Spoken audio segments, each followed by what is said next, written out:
I'm in second place and you passed me. What place are you in? First. First place? Yes. I'm in second place and you passed me. Well, how would you be in first place? Because I passed you. I passed you, so I'm in first. I'm in second place, though. Congratulations. Now I'm in first because I passed you. I passed you. Are we running? Are we driving? It doesn't matter. I passed you. I'm in first.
Make sure I got okay. So y'all can hear me. Forgive that. Okay, so I'm doing some research, right? Matter of fact, before we even get started, let me remind everybody: make sure you guys like the video on the way in, just like Maya told y'all. She got 0 fucks given, but yeah, like the video on the way in. Shout out to Stacy in the chat. Trinity Time Travels always first. Django off the chain in Miami. Um, Carly, appreciate you.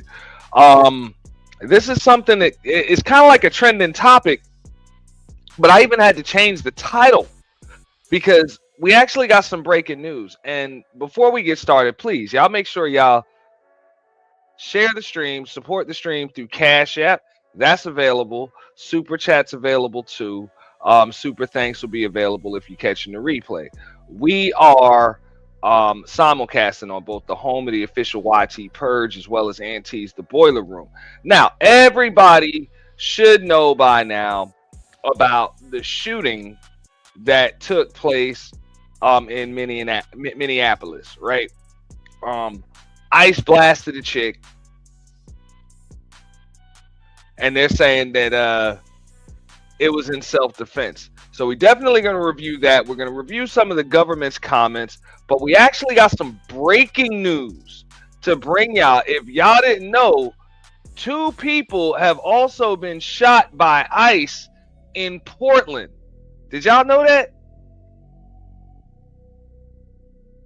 If y'all didn't know, you're about to know. Yeah, we definitely about to talk about that. Matter of fact, we just gonna bring that shit up.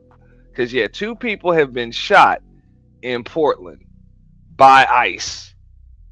So we're going to check that out together.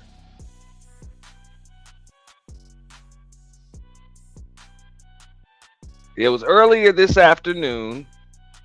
2 people were shot by ICE in Portland as well. Okay? So that's 3 people as of recently that have been shot by ICE. Deep shit. So, before we get into the vice president's comments, about that, as well as the mayor over in Minneapolis, we're gonna go to Portland. All right.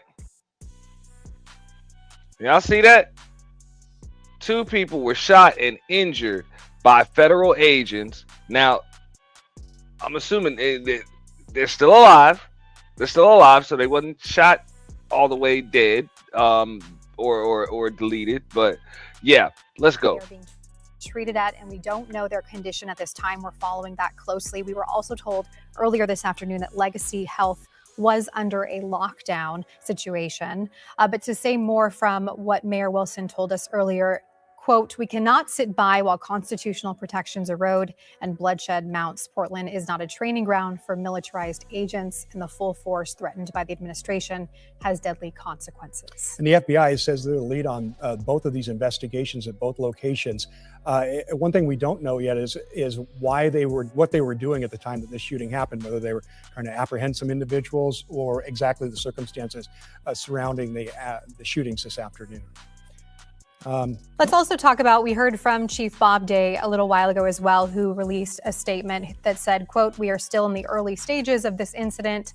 We understand the heightened emotion and tension many are feeling in the wake of the shooting in Minneapolis, but I am asking the community to remain calm as we work to learn more." That was a quote from Chief Day. Right. And tensions are high already before this shooting today, after the shooting in Minnesota of 37-year-old Renee Good, a woman who was in a vehicle on the street.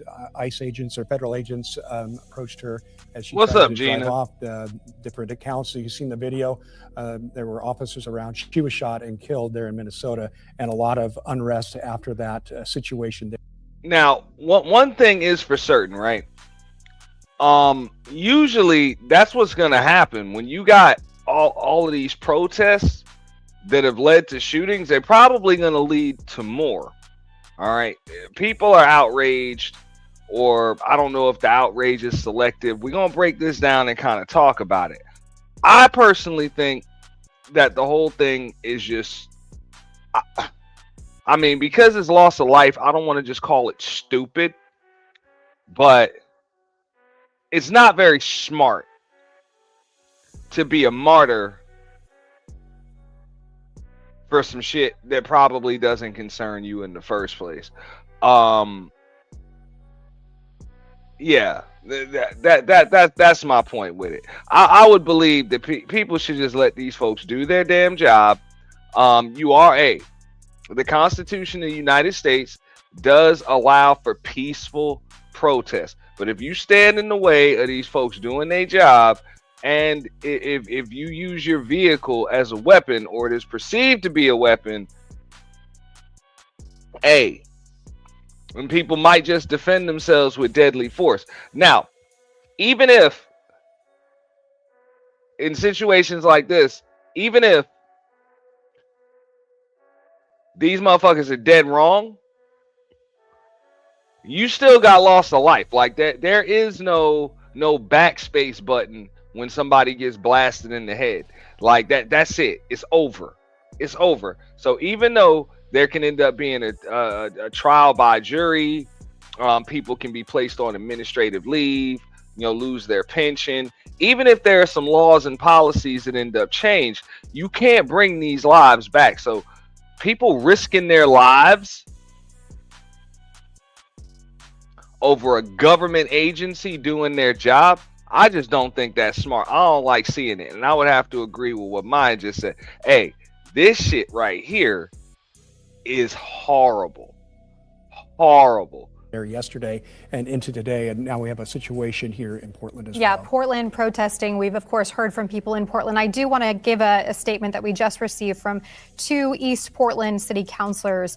Councilor Avalos and Dunphy responded to this shooting. This is just into our newsroom, saying, quote, "Today ICE shot two of our East Portland neighbors, just one day after an ICE agent shot and killed a Minneapolis mother. We are still waiting for more information at this time, but this is part of a pattern of violence that we have seen too many times across our country." So we do know now, confirmed, according to Portland City Councilors, that these were two East Portlanders who were shot by federal agents just after 2 o'clock this afternoon. All right, and a similar statement coming in from Maxine Dexter, Congresswoman here from Oregon's 3rd Congressional District, saying, quote, "Just one day after the horrific murder in Minneapolis, I received reports that two people in my district were shot by federal immigration officials this afternoon in East Portland. Both individuals are alive, but we do not know the extent of their injuries.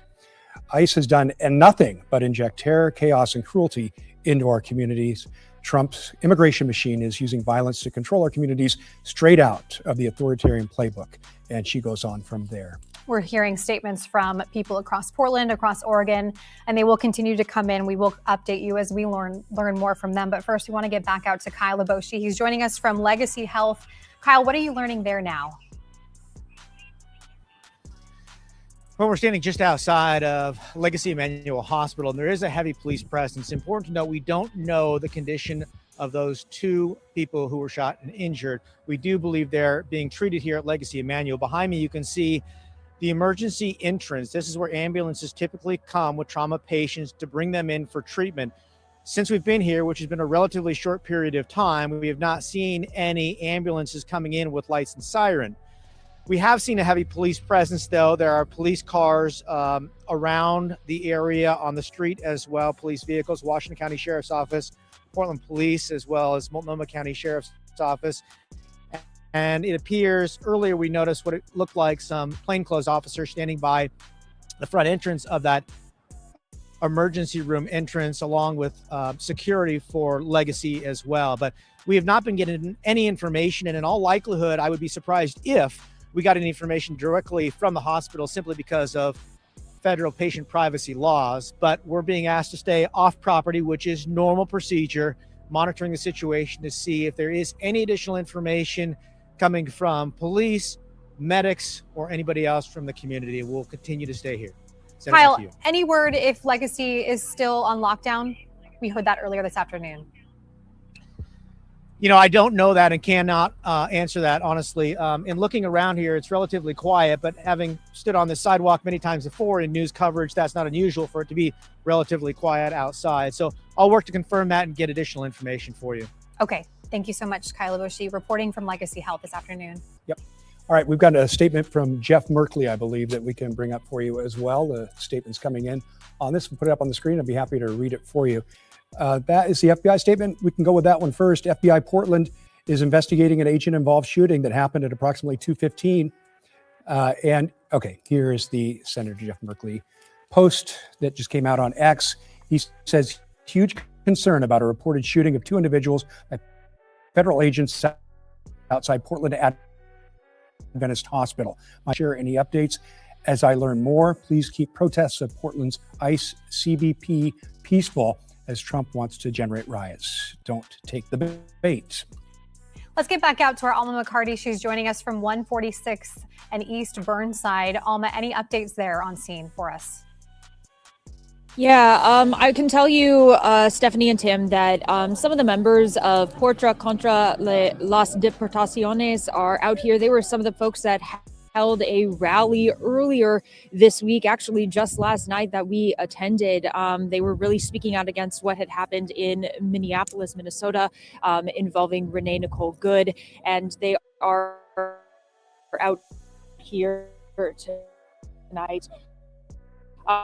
As well with some of the neighbors. I'm going to step out of the way. We just got a different kind of in terms of an update, don't have much for you at this time. It is obviously a very, very active scene.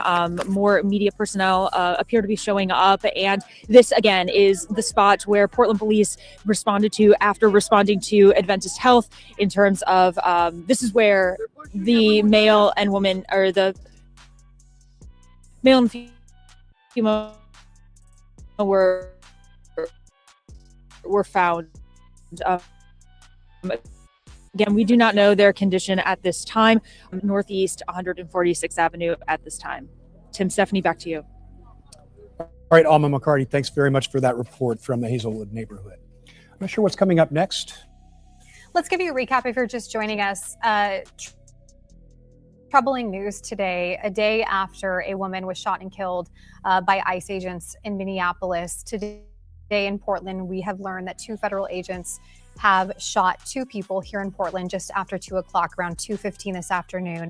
All right, so you got even more shootings and shit like that. Now, shout out to Taz. I was just over on Taz's on the panel, and he broke down the footage. I'm about to bring up some of the footage right now, and this is graphic, so viewer discretion is extremely advised, right? You're about to see somebody get blasted real quick. It's going to be quick, though. It's going to be quick. Okay? No! All right. No! As cops, we're responsible for every single round that leaves our weapon. So, y'all are seeing that. You see the blast. You know? Now, I'm going to rewind so y'all can pretty much see this. Now, it's sad that there's loss of life. This is just my opinion on it. I'm going to drop the link. Anybody wants to come up, feel free to come up and do so. I see a lot of folks that are kind of split, with this. Some folks are saying, hey, the cops should have moved out the way. The agent should have moved out the way and shit like that. I see a 2-ton vehicle being used as a weapon right here. So, I mean, it looks like they defending themselves. That's just what I see right here. So, this is what happens when you stand in the way of armed agents doing their job. Like, you literally stand in the way, or start to use your vehicle and put it in the way. I think civilians just need to stay out of the way of these people doing their job. If you want to go ahead and protest this, it's a land of opportunity. You think everybody has a right to be here. Shout out to Big Brenda Clark, who just hit the building. Shout out to Big Brenda.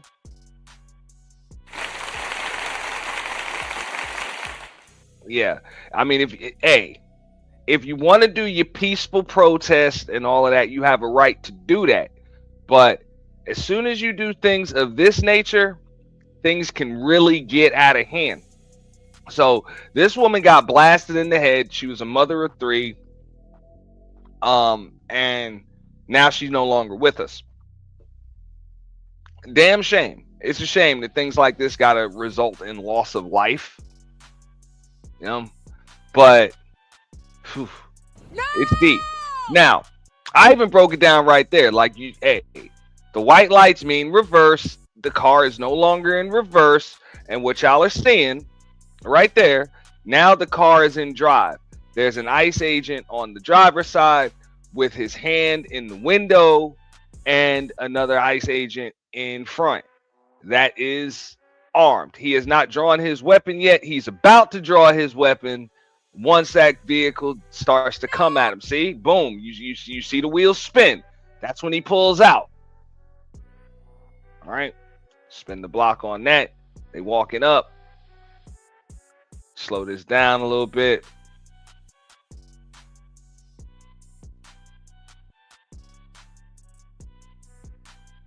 What's up, Brownie? All right. So I break down a lot of body camera footage here. This is when cops get dragged, like literally dragged by vehicles. Okay. As soon as, yeah, she was a mother of 3. She was also in an alternative lifestyle relationship. This is the welcome to these niggas. Yeah, this is these niggas Thursday, because we also gonna talk about that, because you got a lot of folks that are in this space that seem to be not necessarily defending the actions of this person, but using this as an excuse to kind of say that, you know, ICE is wrong. And it's a shame that they want to turn this, that these niggas want to turn this into some kind of like Democrat, Republican, blue versus red shit. But that's what they're going to do. I think it's extremely bang bang, like it's real quick. It's pretty tough to determine like the right thing to do, the wrong thing to do in that moment. But right here, I mean, the vehicle is a weapon. So he pulls out, he pops. Bomb, bomb, bomb, bomb, bomb, bomb, bomb. All right. Now the vehicle's out of control. So, yeah. No, you're here for the beginning of it. We pretty much started. I also wanted to talk about how they got some breaking news. What up, Amazingly Beautiful? What's going on? Yeah, right now there were also, earlier today, there were 2 people that were shot in Portland by ICE. So I was also talking about that too. Not even a day apart, you know, from the shooting yesterday. You know, by ICE. So yeah, this is probably gonna lead to more shit. Now that and this is just kind of like the world that we live in now, where if somebody's name goes viral for getting shot by ICE, now all types of people are ready to jump in the way of live ammunition and shit just to protest and go viral themselves. It's crazy. All right. So I'm not going to show the extremely graphic footage. That's really as graphic as we're going to get with it. But yeah. Yeah. And KOK, I can agree with you there. And I don't even think just black folks should sit this shit out. I think American citizens should just sit this shit out. That's my take on it. And I'm gonna talk about the the governor of Minnesota as well as the mayor of Minnesota. I'm gonna bring up his comments in a moment too, because he's like, remember him? They made him do a walk of shame not too long ago. This was a few years ago when they wanted to defund the police, you know, in Minneapolis, and he refused to defund the police, and they just made that motherfucker take a walk of shame and pretty much, you know, made him it just made him look fucking stupid, you know, out there. But yeah, he came up. Matter of fact, let me bring up what he had to say. This is the mayor of Minneapolis.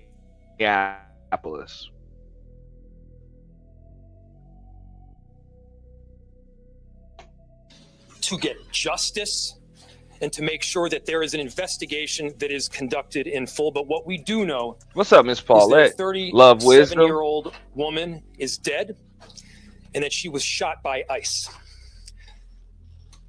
We've dreaded this moment since the early stages of this ICE presence in Minneapolis. Not only is this a concern that we've had internally, we've been talking about it. They are not here to cause safety in this city. Leone, what's up? What they are doing is not to provide safety in America. What they are doing is causing chaos and distrust. They're ripping families apart. They're sowing chaos on our streets.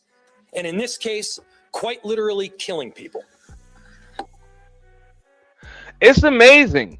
And this is my take on it. Anybody can feel free to come up here and disagree with me. I'm going to go back to KOK's comment, right? When he said, yeah, black folks should just sit this one out. Yeah, I believe so. Just sit this shit out. I think American citizens as a whole should just sit this shit out. It's not your issue. This is a nation of laws. And if these people are breaking the laws, you let the judicial system handle that. Okay? But to go to what the mayor of I want to say the mayor of Detroit. Shout out to the mayor of Detroit. Now, the mayor of Minneapolis, right? What he wants to say right here is that families are being ripped apart. What the fuck did you have to say when all these damn crime bills were passed and police forces were militarized in urban communities just like the one that you're the fucking mayor of? And people were, black folks primarily, were the victims of mass incarceration. You didn't say shit about families being ripped apart then. But now all of a sudden, you're holding press conferences because families are being ripped apart by ICE. Isn't that some shit? Ain't that about a bitch? Ain't that about a bitch?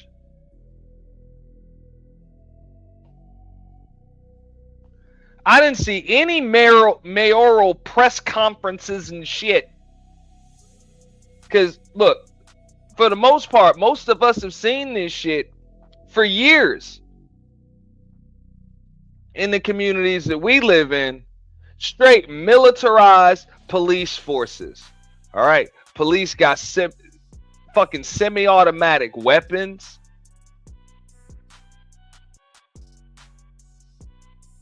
All right, straight task force up. Like they look like they are soldiers over in Afghanistan, Iraq, and all over, like real shit. Right in your local neighborhoods. It's been like that for a long time. It ain't just SWAT. Hell no. These are your local sheriffs. And now all of a sudden, we're supposed to have some outrage because they're actually rounding up criminals that legitimately ain't even supposed to be here. Like we're supposed to be outraged by this shit. But we ain't supposed to be outraged by like that shit that Biggie said, hey man, I was just outside of my house trying to make some money to feed my damn daughter, and you had no problem ripping those fucking families apart. Now I get it. We're a nation of laws. Them people were breaking the law too. You had laws in place, so you took them to jail. Cool. I don't see what the problem is with taking these folks to jail. Or just moving them. Just removing them. No? That's why I say, man, let these people do their jobs. No? Now, what I'm seeing personally, I see a lot of folks. Appreciate that. Thank you, Brenda. Thank you, Big Brenda. Shout out to Big Brenda Clark with the shit with the $5 super chat. Y'all follow her lead, and the Cash App's also available too. We would definitely appreciate that. We need it. We need it. You know what I'm saying? Shout out to Big Brenda Clark with the shit. And if you're at the official home of the official YT Purge, make sure you use that Big Brenda Clark emoji, custom emojis for everybody coming soon. We also got them at the Boiler Room too. Shout out to Stacy. She's been in the chat. Moderators are dropping those links. So we do have memberships available on both channels. Okay, we appreciate that. But this is what bugs me out. Nobody had a problem with them damn crime bills, you know, that we're giving people, for the most part, lifetime sentences. Lifetime sentences. They were okay. Like they were like overfunding police forces, militarizing police forces in urban communities. Folks were being profiled. Police brutality has been documented against actual citizens, the melanated type. I didn't see the mayors doing these press conferences then, but you see it now. I mean, the nerve, the fucking nerve. Like, and one thing that I would really like to just hear, like, if you're truly outraged by this shit, why don't they come up and just say, look, you know what? We should have been doing press conferences like this, man. And it ain't even just ICE, man. The cops been out of hand for a long fucking time. I didn't hear none of that shit. I didn't see no press conferences when Eric Garner was getting choked the fuck out by some militarized cops. All right, when Michael Brown was shot dead. Or wasn't it in Minneapolis? Where old boy was a legal gun owner. Told him, yo, man, I got my pistol. You know what I'm saying? They asked, hey, any guns in the car? He's like, I got my pistol, man. I'll show it to you, whatever. And they just blasted that motherfucker with his girlfriend right in the driver's seat. Just blasted his ass right in the passenger seat. Pow, pow, pow, pow, pow.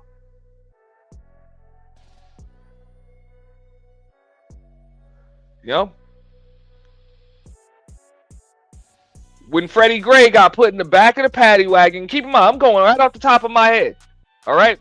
Got put in the back of the extradition van and didn't even make it to the fucking jail. Didn't even show up to the jail alive.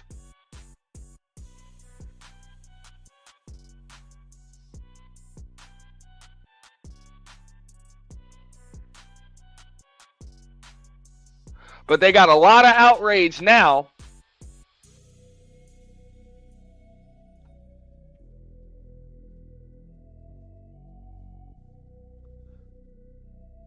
Because this chick right here tried to run over a fucking ICE agent and literally take the arm off of another one.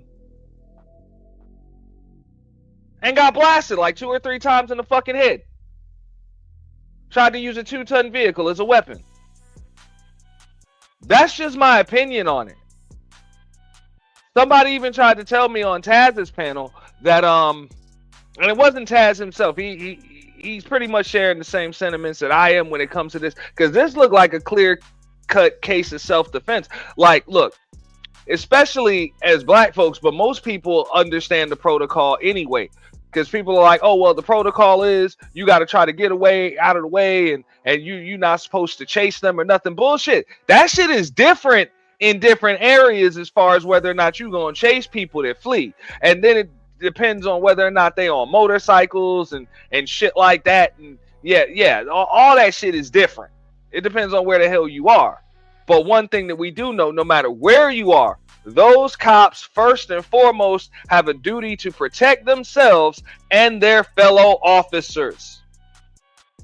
That's what the fuck they do. They're going to protect themselves and they're going to protect their fellow officers first.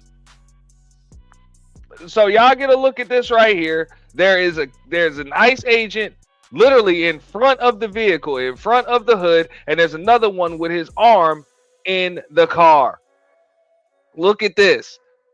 You driving off while there's an arm in the car. That man could lose his arm, and there's another one. He doesn't draw his weapon until the vehicle goes into drive and then starts moving, goes in motion and is in drive. So look, I'm not a cop, I'm not a prosecutor, I'm not a defense attorney. But if there's ever a time to defend yourself against someone using a 2-ton vehicle as a weapon, this looks like it. And people are outraged by this. The fucking nerve. Let's listen to what the mayor has to say, though. So they are already trying to spin this as an action of self-defense. No, they're not spinning it as an action of self-defense. Motherfucker, they saying that's what the fuck it is.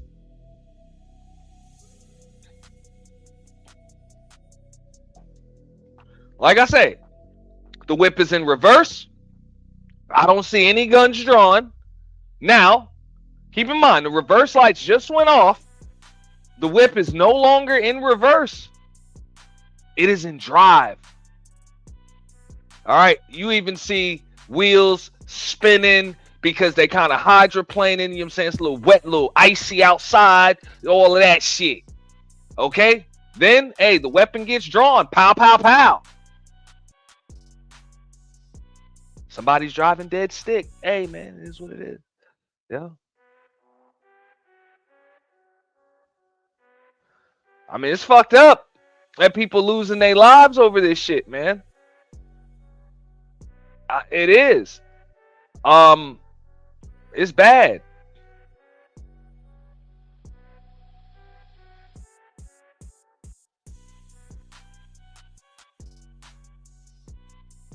Now listen to the language that this dude uses. You think that's bullshit? Really killing people. So, what's up, Sugar Plum? They are already trying to spin this as an action of self-defense. Having seen the video of myself, I want to tell everybody directly, that is bullshit. This was an agent recklessly using power that resulted in somebody dying, getting killed. As soon as it happened and we learned of the incident, we had several priorities. The first, of course, was to get the victim to the hospital and to get care as soon as possible. To the family, I'm so deeply sorry. There's nothing that I can say right. I'm sorry, Sugar Plum. I'm actually looking at it. I mean, it looks like self-defense to me. And if anybody disagrees, it's okay. You have a right to disagree. I'm not an attorney or anything, but I mean, it looks like they're gonna try to either arrest the woman or question her or something over obstructing because she's in the street, obviously not obeying traffic laws or anything. But ICE is not supposed to be enforcing traffic laws, understandable. But hey, you move in with the agent's arm, you know, on your car. You could literally take the agent's arm off. Right here, that's one thing. Now there's another agent that jumps in front of your car to obstruct your path going forward. Boom. Hey, she takes the car out of reverse. Matter of fact, let me go back.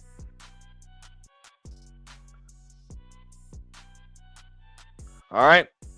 Boom. Car's out of reverse. Now keep in mind, you see this agent's arm is in the car or on the car. You could take this agent's arm off, but you still just driving. Okay? I know if I do that shit, there's a chance they're gonna pull out and pop me. Like, I know that. I know that. So I wouldn't do that.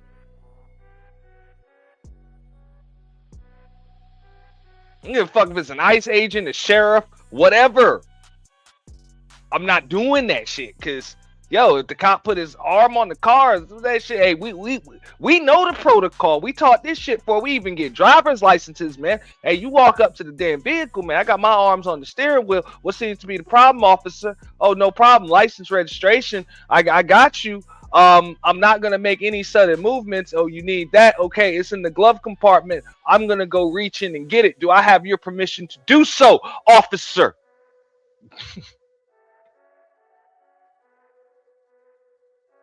Okay? One thing I am not going to do is just yank this motherfucker into reverse or drive and hit a pedal.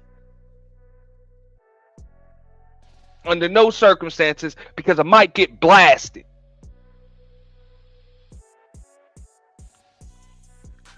And then bam, bam, bam, bam, bam. Hey, just like you see, hey, we go from reverse to drive relatively fast. You know?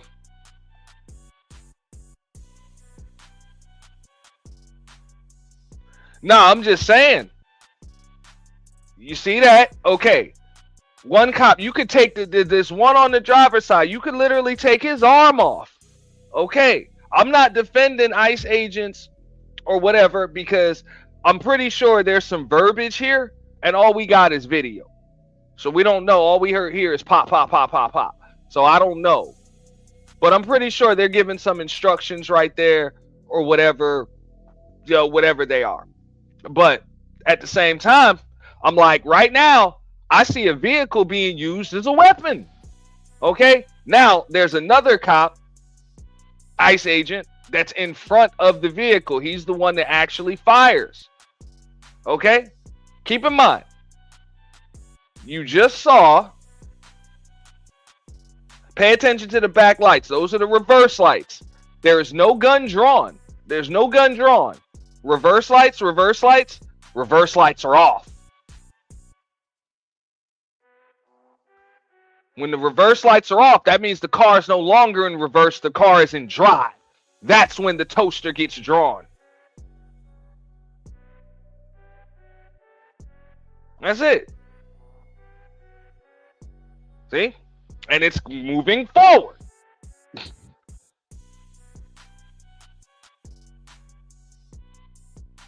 I mean, it's like self-defense to me.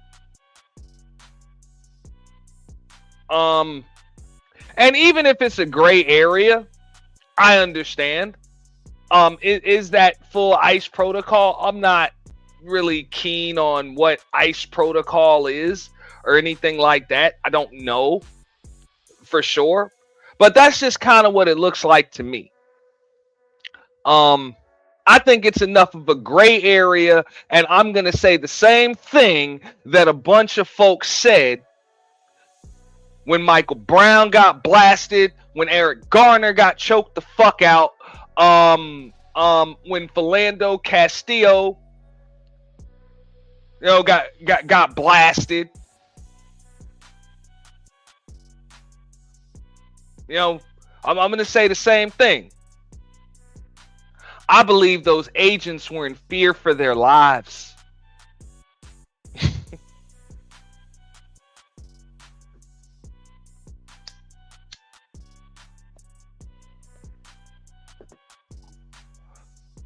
You know, that's it. I'm going to say the same damn thing. I believe they were in fear for their lives, and they have an obligation to protect themselves and their fellow officers and agents.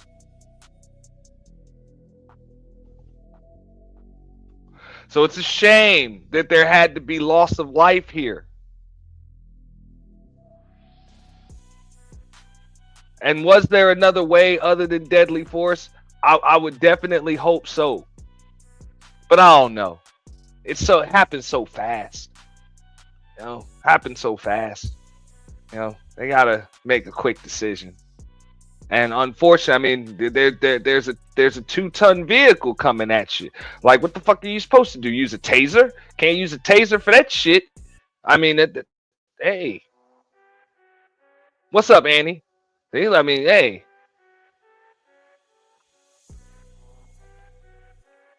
you know,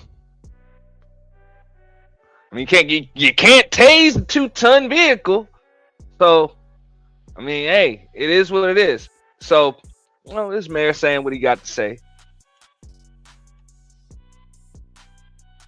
Now, I'm actually going to bring up the video in a moment of this same exact mayor having to take the walk of shame because they tried to get him to defund the police. if y'all don't remember.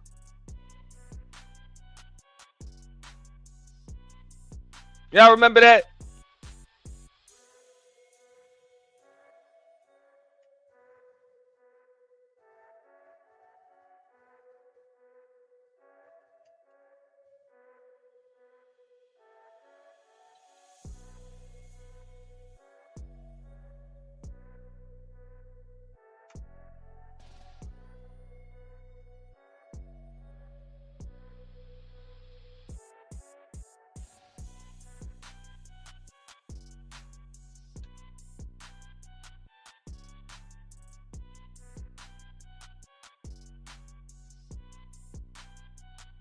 Man, I just got him for days.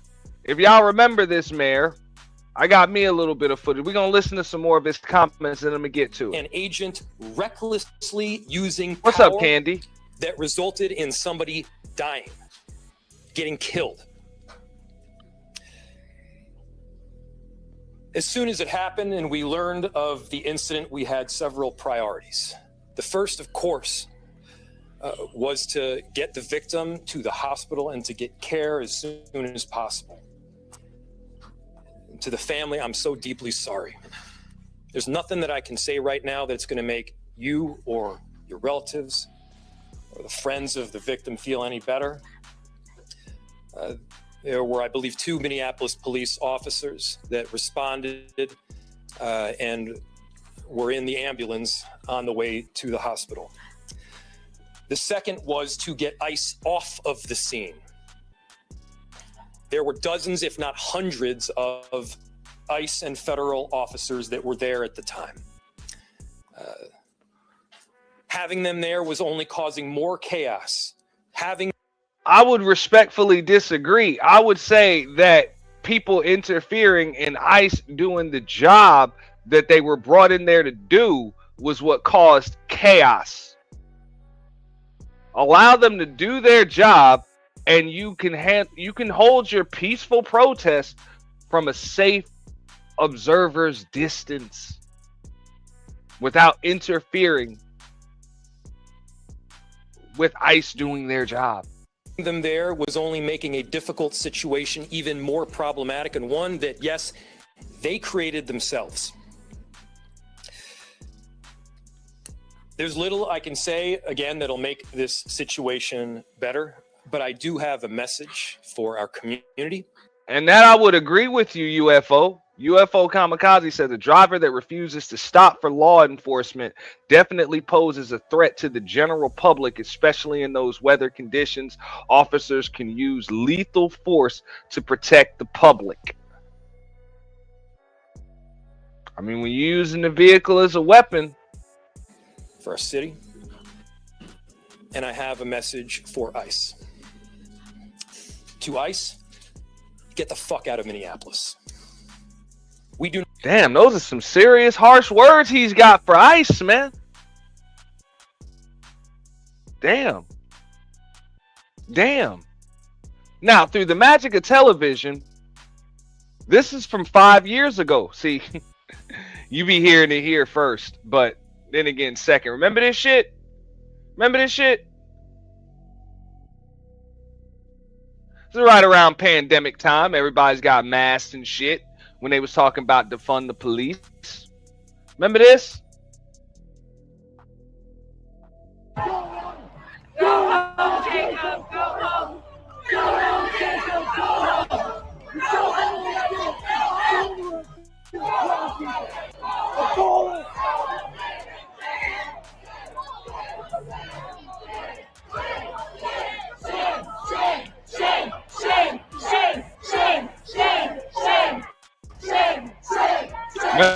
Remember this shit?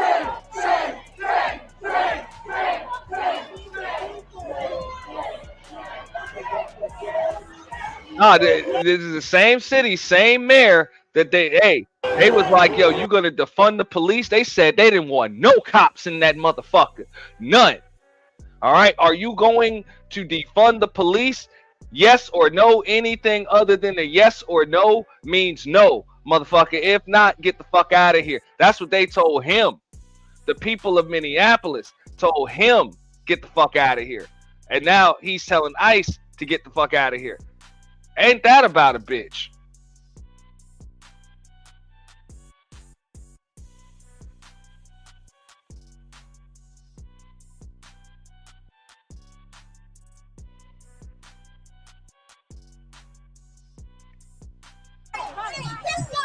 Listen up, y'all. Listen up. Jacob Fry, we have a yes or no question for you. Yes or no, will you commit to defunding Minneapolis Police Department? What did I say? We don't want no more police. Is that clear? We don't want people with guns toting around in our community, shooting us down. You have an answer? It is a yes or a no. It is a yes or a no. Will you defund the Minneapolis Police Department? All right, be quiet, y'all. Be quiet, because it's important that we actually hear this. It's important that we hear this, because if y'all don't know, he's up for re-election next year. All right, I'm gonna spin the block on this shit because this is my take on it. Before we play this in its entirety, you heard what he just had to say to ICE during his press conference, and I would say this much: these people. This is from 5 years ago. Not 1, not 2, not 3, not 4, but 5 years ago. Same mayor. They're pissed off with the Minneapolis Police Department shooting motherfuckers down. Right? And they said they don't want no more police. So maybe if you would have been doing your job properly, Mayor Fry, maybe ICE wouldn't have to come in there and clean up that city for you, motherfucker. That's just my take on it.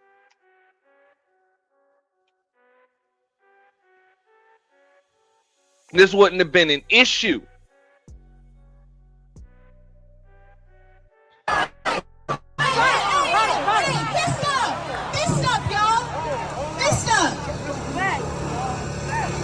Jacob Fry, we have a yes or no question for you. Yes or no, will you commit to defunding Minneapolis Police Department? What did I say? We don't want no more police. Is that clear? We don't want people with guns toting around in our community, shooting us down. You have an answer? It is a yes or a no. It is a yes or a no. Will you defund the Minneapolis Police Department? All right, be quiet, y'all. Be quiet, because it's important that we actually hear this. It's important that we hear this, because if y'all don't know, he's up for re-election next year. He's up for re-election next year. And if he says no, guess what the fuck we gonna do next year?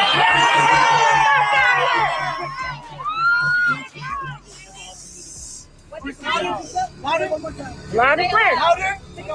Yeah. I do not support full abolition. All right. Loud. Don't waste our time. Get the fuck out of here. Get the fuck out. Go home, Jacob. Go home. Go home, Jacob. Go home. Go home, Jacob. Go home. Go home, Jacob. Go home. Shame! Shame! Shame! Shame! Shame! Shame! Shame! Shame! Shame! Shame! Shame! Shame! Oh my God! I can't believe it! Shame! Shame! Shame! Come on here! What the fuck you wrong? That was pointless! Get the fuck out of here!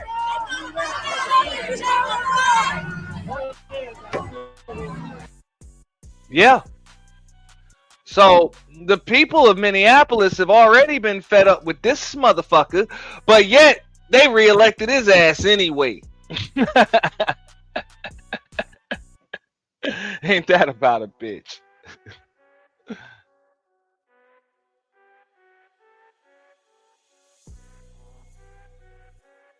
Hospital and to get care as soon as possible. And to the family, I'm so deeply sorry. There's nothing that I can say right now that's going to make you or your relatives or the friends of the victim feel any better. There were, I believe, 2 Minneapolis police officers that responded and were in the ambulance on the way to the hospital. The second was to get ICE off. Now, maybe, hey, those same Minneapolis police officers that responded, maybe you can explain to us why they were so late on the fucking scene. Why weren't they out there making sure that all protests were peaceful protests? And even though people were not breaking any laws with their peaceful protests, they were not able to obstruct any job that ICE agents had to do in your city. Why weren't they out there protecting and serving the same community that they're paid to do so with, motherfucker? Like, I don't get that. And now all of a sudden you have all of this outrage. It looks like the police in Minneapolis are not doing their jobs properly. Of the scene. There were dozens, if not hundreds, of ICE and federal officers that were there at the time. Having them there was only causing more chaos.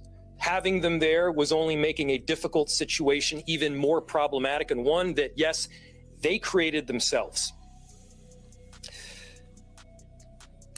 There's little I can say, again, that'll make this situation better, but I do have a message for our community, for our city, and I have a message for ICE.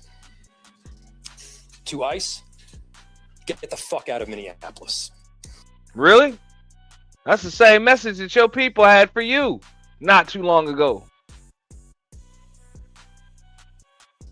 Remember this?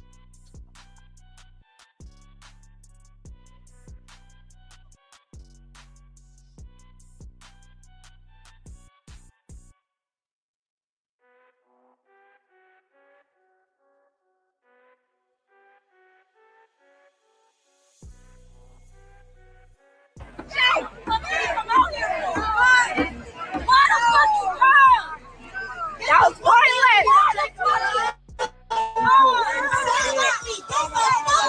Get the fuck out of here!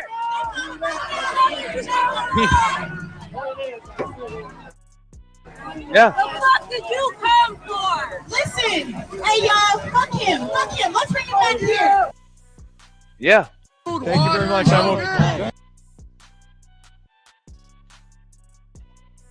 Now you want ICE to get the fuck out of here, when the citizens of Minneapolis not too long ago wanted you to get the fuck out of here. Amazing. We do not want you here. Your stated reason for being in this city is to create some kind of safety, and you are doing exactly the opposite. People are being hurt. Families are being ripped apart. Long-term Minneapolis residents that have contributed so greatly to our city, to our culture, to our economy are being terrorized, and now somebody is dead. That's on you. And it's also on you to leave. It's on you to make sure that further damage, further loss of life and injury is not done. We're going to be working towards justice as quickly as we possibly can right now, and justice is what we've all got to get. Next, a message to our community. Look, we all know that the agenda of this Trump administration is to create chaos. Let us respond right now with our best versions of self. This is a moment where all of us in Minneapolis and beyond, we can rise to the occasion. We can show them who we are. We can show them the kind of courage, bravery, love, and compassion that makes Minneapolis, Minneapolis, and that makes America, America. We are better than a bunch of ICE agents being deployed to cities around the country and ripping apart families and communities. We're better than that. And so we are going to meet that hate with love. We are going to meet that despair with hope. We are going to meet that injustice with constitutional justice ourselves. And we're going to make sure that in this very difficult moment, we do not take the bait that these ICE agents are trying to create and that the federal government, to be clear, wants. They want us to respond in a way that creates a military occupation in our city. They want an excuse to come in and show the kind of force that will create more chaos and more despair. Let's not let them. Let's rise to this occasion. Let's show them something far more beautiful than the kind of division that they're trying to stoke. Let's show them unity of purpose, of love, and the courage of our conviction. Our conviction, to be clear, is rock solid, and it is for our neighbors, all of our neighbors. Now, where the fuck was this goddamn speech 5 years ago? Because 5 years ago, all I saw was the walk of shame.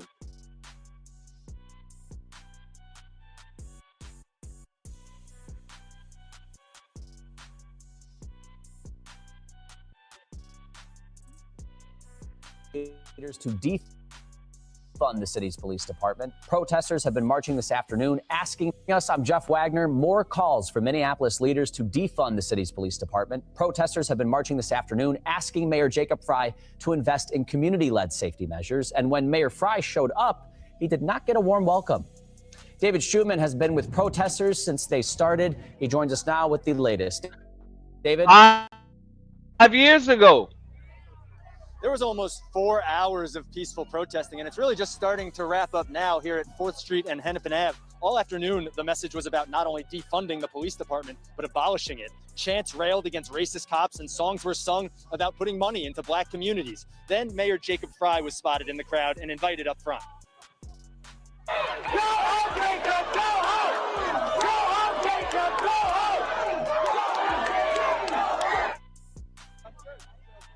The protest organizer asked him point blank, yes or no, will you commit to defunding the police? She said his re-election bid next year depends on it, and the crowd agreed. When he gave his answer, there was an eruption of boos and those chants for him to go home. We caught him afterward, and here's what he had to say. If you're asking whether I'm for massive structural reform to revise a structurally racist system, the answer is yes. If you're asking whether I will do everything possible to push back on the inherent inequities that are literally built into the architecture, the answer is yes. If you're asking whether I'm willing to do everything I possibly can throughout the rest of my term to make sure that the police union, the police contract, the arbitration system, and some of these policies that have resulted in problems specifically for black and brown people, and murder, by the way, over a series of generations, I'm all for that. I'm not for abolishing the entire police department. And I'll be honest about that too. Throughout the afternoon, the march stopped several. But now you want to abolish ICE. Ain't that about a bitch? Times for different reasons. Once it was to have a dance party like they were just having here. Another time it was for a prayer. Congresswoman Ilhan Omar, she spoke at the very beginning. We're going to recap it all for you tonight at 10 o'clock. Yeah. We're going to get back into what he had to say.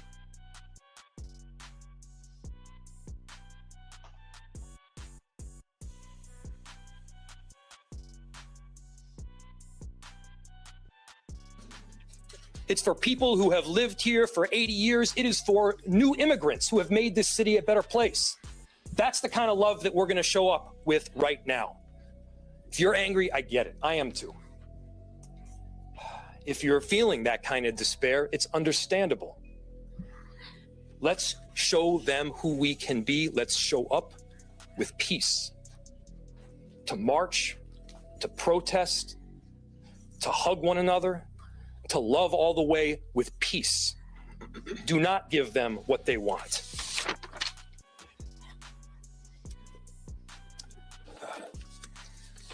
Finally, we've got a lot of work that needs to happen right now to make sure that first, of course, the scene was secured as much as possible, that we were able to get the victim, now deceased, to the hospital. We've got a lot of work to do in the coming days. I want to thank our city enterprise for the work that they have done, but more importantly, what they're about to do, because this is going to be heavy and our city has been through a lot. We also know that we're prepared to do right for people. Among them is our chief of police. I'll invite him up. My name is Brian O'Hara, BRIANO''HARA. I am the Minneapolis Police Chief. This morning, Minneapolis police officers received a report of federal law enforcement being involved in a deadly force incident, meaning shots had been fired. Minneapolis police officers responded to the scene. We arrived and found a woman with a gunshot wound to the head. Life-saving measures were performed at the scene, including CPR. The woman was transported to Hennepin County Medical Center, where she has since been pronounced deceased. The preliminary information that we have indicates that this woman was in her vehicle and was blocking the roadway on Portland Avenue, midway between 33rd Street and 34th Street in the city. At some point, a federal law enforcement officer approached her on foot, and the vehicle began to drive off. At least 2 shots were fired. The vehicle then crashed on the side of the roadway. Minneapolis police officers secured the crime scene and assisted in trying to preserve the evidence that is there. We have since turned over the scene both to the Federal Bureau of Investigation as well as the Minnesota Bureau of Criminal Apprehension, which will be conducting an investigation into this use of deadly force. I want to thank the mayor, city council president, other members of the city council, state legislators that were on the scene. This has been a very difficult time for everyone in the city. And this is obviously a very, very tragic situation where a woman has lost her life. That being said, in addition to this tragedy, which unfortunately we did predict, we were seriously concerned about further escalation from the scene. And I want to thank the elected officials that came themselves to help us prevent that from happening, as well as the individuals on that scene that remained peaceful and that abided by law enforcement instructions so that we could preserve that scene and ensure that a full and transparent investigation can take place. That being said, I just echo the mayor's comments that we ask that the community continue to call for peace. We understand people are going to be upset about what happened, and people are going to want to exercise their First Amendment rights, but please do so safely and lawfully to ensure that we do not have any further tragedy in this city or destruction. Thank you.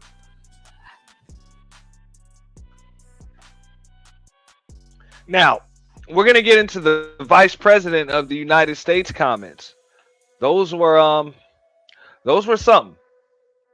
Because, as a matter of fact, before I even do that, I want to go back to this right here. If you guys didn't see the incident, I'm going to show it again. Viewer discretion is advised, but I'm not going to show all of the graphic shit where you can actually see bullet holes in the windshield and shit. But yeah. All right. So, again, like, look. I mean, this agent that has a hand on the driver's side door, for whatever reason, while the vehicle is in reverse, she's not stopping the car. Okay? Now it's in drive. Hey, that shit peels. Hydroplanes. You know what I'm saying? You see front wheels spinning. Because that motherfucker Honda Pilot, that bitch got 4-wheel drive. You see the front wheel spinning, back wheel going, agent in front. Pow, pow. You know? Boom. There you go. So, look, I'm making no qualms about it. That's my take on it. It looks to me like these agents are defending themselves. I think it's pretty damn open and shut. You know, anybody that wants to come up is okay to come up and disagree with me. It's all just a matter of opinion, you know, when it comes to that. But hey, I see self-defense. I see a vehicle being used as a weapon. And hey, I don't know how else you're supposed to defend yourself against a vehicle that's being used as a weapon when you're in front of it, you know?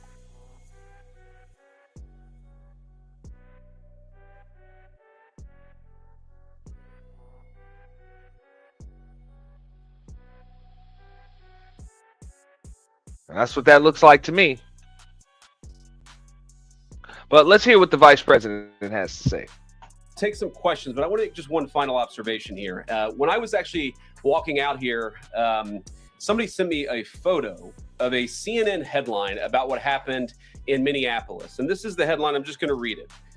Outrage after ICE officer kills U.S. citizen in Minneapolis. Well, that's one way. What up, KP? And that is the way that many people in the corporate media have put this attack over the last 24 hours. And I say attack very, very intentionally, because this was an attack on federal law enforcement. This was an attack on law and order. This was an attack on the American people. The way that the media, by and large, has reported this story has been an absolute disgrace, and it puts our law enforcement officers at risk every single day. What that headline leaves out is the fact that that very ICE officer nearly had his life ended, dragged by a car 6 months ago, 33 stitches in his leg. So you think maybe he's a little bit sensitive about somebody ramming him with an automobile? What that headline leaves out is that that woman was there to interfere with a legitimate law enforcement operation in the United States of America. What that headline leaves out is that that woman is part of a broader left-wing network to attack, to dox, to assault, and to make it impossible for our ICE officers to do their job. If the media wants to tell the truth, they ought to tell the truth that a group of left-wing radicals have been. And I appreciate that, Candy Cane. And let me give a shout out to Candy Cane. You know what I'm saying? Candy Cane Lane. Shout out to you. You definitely was the star of the show last night. Shout out to Candy Cane. You know, did her thing. You know what I'm saying? If y'all didn't catch a DJ Witch Doctor show from last night, you'll definitely see our new up-and-coming star in these spaces, Ms. Candy Cane Lane. Definitely doing her thing over there. You know, stole the show and handled her business, you know, as always. So much respect and best wishes to Candy Cane Lane, growing her brand and her channel. You know, feel free, add a like, drop the link to your channel in the chat. You are more than welcome to do so. Working tirelessly, sometimes using domestic terror techniques to try to make it possible for the president of the United States to do what the American people elected him to do, which is enforce our immigration laws. The president stands with ICE. I stand with ICE. We stand with all of our law enforcement officers. And part of that is recognizing that you people in the media, not everybody in this room, but many people in this room have been lying about this attack. She was trying to ram this guy with her car. He shot back. He defended himself. He's already been seriously wounded in law enforcement operations before. And everybody who's been repeating the lie that this is some innocent woman who was out for a drive in Minneapolis. Well, look. All right, this is where I would agree. I would agree with JD Vance, and then I will disagree with JD Vance right here. All right, so I showed the footage, and I'll show it again. I agree. This was somebody that was trying to use their car as a weapon right here. Whether intentionally, unintentionally, because somebody brought that up when I was on Taz's channel, what the intent was. Look, when motherfucker running you over with a car about to take your motherfucking left arm off of the rest of your body with that shit, or about to run you over, you don't have time to really determine what the fuck their intent is. You're just going to defend yourself. So, I mean, I can see why. You know, when I'm in front of your car and you put the car in drive, you actually pop that bitch from reverse into drive and proceed to go forward. And that shit obviously got 4-wheel drive. That's why you saw, you know what I'm saying, the front wheel spinning and then the back wheel spin. Yeah. So, hey, she can do that shit. But, so I will agree with that part. Yes, she is using the shit as a weapon. But when you bring up things like what this officer, this agent went through before a few months ago, don't nobody give a fuck about that shit when it comes to this incident right here. That's some isolated shit. So if he's traumatized from the last event, maybe he was supposed to be on administrative leave or psychiatric evaluation, you know what I'm saying, while he was getting the psychiatric evaluation and making sure that his head was straight before he came back to fucking work.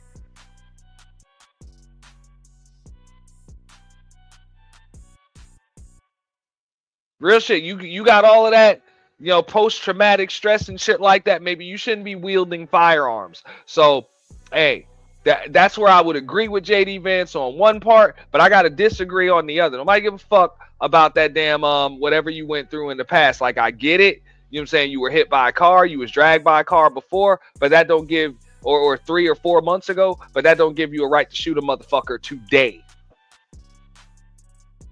Unless, of course, it was justified. You know? So, I mean, if it's justified, I don't even see a reason to bring that shit up, you know, in this press conference. Doesn't make sense. Just my opinion. Rammed this guy with What's her up, car. 3,000 degrees? He shot back. He defended himself. He's already been seriously wounded in law enforcement operations before, and everybody who's been repeating the lie that this is some innocent woman who was out for a drive in Minneapolis when a law enforcement officer shot at her, you should be ashamed of yourselves. Every single one of you. Questions? Thank you, Mr. Vice President. I wanted to read a quote from Tim Walz earlier today. He said, when things looked bleak, it was Minnesota's first that held the line for the nation on July 3rd, 1863. And I think we may be in that moment now. Can you comment on his rhetoric and Mayor Jake? I give a fuck what Tim Walz got to say. Just my opinion on that, too. What up, Miss K?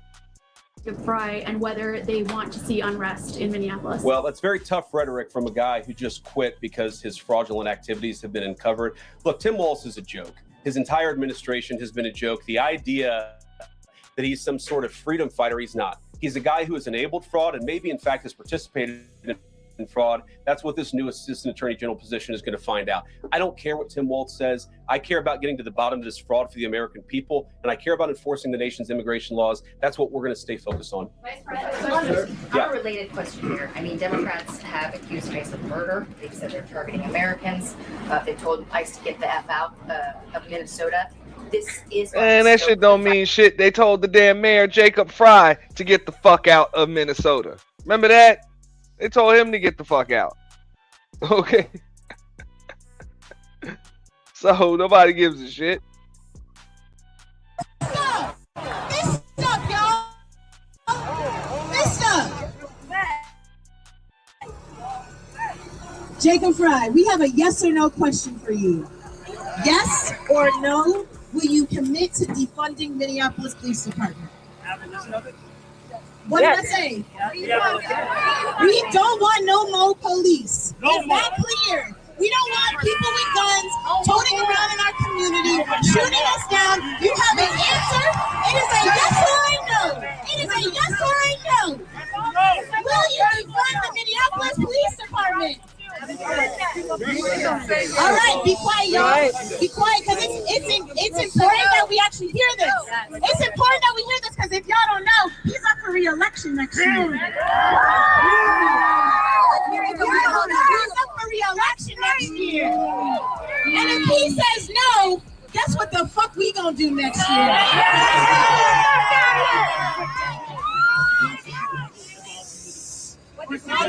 Louder and clear. Louder. I do not support full abolition. All right. Lord, don't waste our time. Get the fuck out of here. Those are the citizens of Minneapolis telling Jacob Fry, the mayor, to get the fuck out of here about 5 years ago. America. We are better than a bunch of ICE agents being deployed to cities around the country and ripping apart families and communities. We're better than that. And so we are going to meet that hate with that despair with hope. We are going to meet that injustice with constitutional justice ourselves. And we're going to make sure that in this very difficult moment, we do not take bait that these ICE agents are trying to create, and that the federal government, to be clear, wants. Now, keep in mind, I just showed you a clip of how fed up these people were 5 years ago with this mayor and the Minneapolis police long before ICE even showed the fuck up. Okay, they were pissed. They don't want to deal with this motherfucker anymore. They told him to get the fuck out. So I'm like, bro, if you had been on your damn job, maybe ICE wouldn't have to come in there and do the job for you, or the job of your police force for you. And maybe that woman would still be alive, or definitely that woman would still be alive. Fire against ICE agents, and you're talking about ICE agents right now, being concerned about them.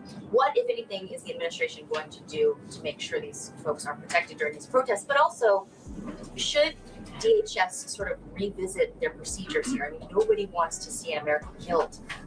Are there changes that need to be made to make sure something like this doesn't happen again?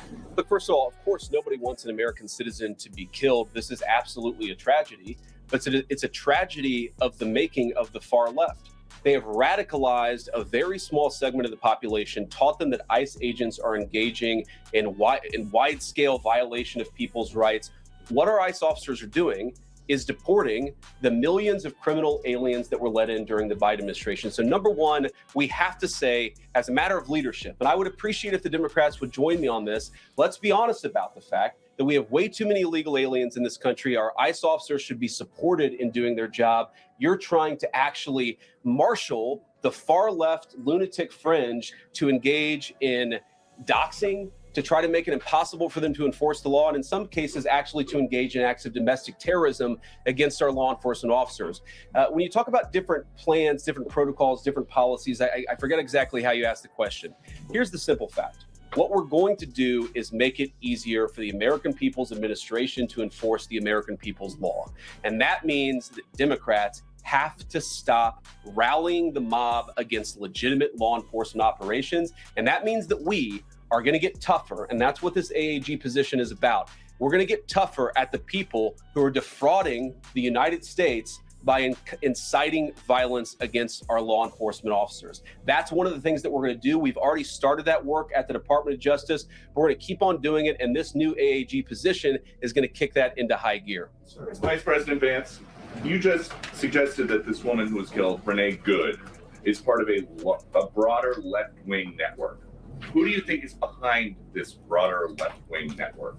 Well, it's one of the things we're going to have to figure out. But here's the way that I put it. When somebody throws a brick at an ICE agent, or somebody tries to run over an ICE agent, who paid for the brick?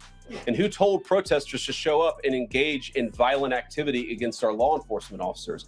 You see, just with this most recent terrible incident in Minneapolis, you see friends of this woman's or other people who are eyewitnesses saying basically that she was there to engage in obstruction of a legitimate law enforcement operation. How did she get there? How did she learn about this? There's an entire network, and frankly, some of the media are participating in it, that is trying to incite violence against our law enforcement officers. It's ridiculous, it's preposterous, and part of our investigatory work is getting to the bottom of it. Who's funding it? Who's supporting it, who's cheerleading it, and of course, if there's illegal activity related to that, we're going to get to the bottom of that and prosecute it where we can. Vice President, thank you for taking questions today. Is there a risk with you describing her as a deranged leftist, talking about very specific facts of these events, when an investigation is just beginning? Are you preempting a thorough investigation by drawing such conclusions? And have you received any information beyond the videos we've seen publicly about this individual, her specific acts, that has informed your point of view? Well, first of all, the Department of Justice is going to investigate this. The Department of Homeland Security is already investigating this. But the simple fact is, what you see is what you get in this case. You have a woman who is trying to obstruct a legitimate law enforcement operation. Nobody debates that. You have a woman who aimed her car at a law enforcement officer and pressed on the accelerator. Nobody debates that. I can believe that her death is a tragedy, while also recognizing that it's a tragedy of her own making and a tragedy of the far left, who has marshaled an entire movement, a lunatic fringe, against our law enforcement officers. I think what is clearly happening here, and it's going to keep on happening unless the Democrats wake up and say, you know what, you don't have to agree with our immigration policies. You don't have to agree with what the president or the vice president believe about immigration enforcement, but why don't you take this to the ballot box? Why don't you vote? Why don't you organize? Instead, what some of them are doing is encouraging people to get violent with our law enforcement officials. It's disgraceful and it's got to stop. Just to follow up on that question, and again, thank you for taking questions, Mr. Vice President. There's clearly a lot of emotion in Minnesota, across the country, over this incident. You're calling Renee Good a deranged leftist. There's been heated rhetoric that we've also heard from officials. What responsibility do you and the president have to diffuse some of the tension that we are seeing play out in Minnesota, bring down the temperature as this investigation is unfolding? What we have a responsibility to do is to protect the people who are enforcing the law and protect the country writ large, whether you're a Democrat. In my opinion, you can let those ICE agents do their damn job and leave them alone. Exercise your right to peacefully protest, but do it from a safe distance and don't use your car to try to stop them. I think that I think that is a safe remedy. Or Republican, you deserve to have the people's laws enforced in the United States of America. Now, again, I'm not happy that this woman lost her life. I'm not happy that this woman was there at a protest violating the law by interfering with a law enforcement action. I think that we can all recognize that the best way to turn down the temperature is to tell people to take their concerns about immigration policy to the ballot box. Stop assaulting and stop inciting violence against our law enforcement officers. That's the best way to take down the temperature. That's all I'm saying, man. I'm like, yo, they want to talk. They're separating families. Hey, law enforcement has been separating families for a long time. Police forces have been militarized in primarily urban communities for a very fucking long time. I want to know where the outrage was for the last damn 40 years that these motherfuckers have been doing this shit. Now you got a problem when there are people that have broken the law just by being over here. Just by being over here, they have broken the fucking law. Let these people do their job. Okay? Let them do their damn job. Exercise your right to peacefully protest, but do that shit peacefully.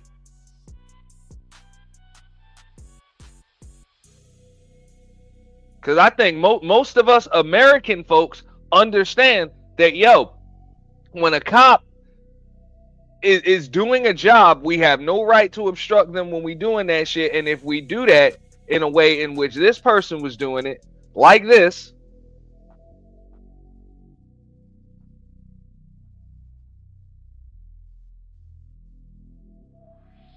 okay, like I say, one arm in the car, you could have took this motherfucker's arm off. Okay, you still moving. You still moving. You could have took his arm off, dragged that motherfucker through the goddamn street. Here's another one in front of your car. Here you done aimed your vehicle at him and you just gonna proceed and keep on fucking going. We already know. Motherfucker gonna open fire. That's what they gonna do. I know if my black ass do that shit, they are going to open fire. Even if they don't, that's what I expect them to do. That's why I ain't gonna do that shit. And I also know there's going to be a bunch of people that come out after they see the damn footage and they're going to say that black man should have just complied. He shouldn't have aimed his vehicle at that law enforcement officer and hit the fucking gas. You know? Because I didn't see a weapon drawn until the vehicle was taken out of reverse and put into drive with an ICE agent in front of the hood. So, and that's what I'm saying. You see this motherfucker about to slip, fall, all that shit? Yeah.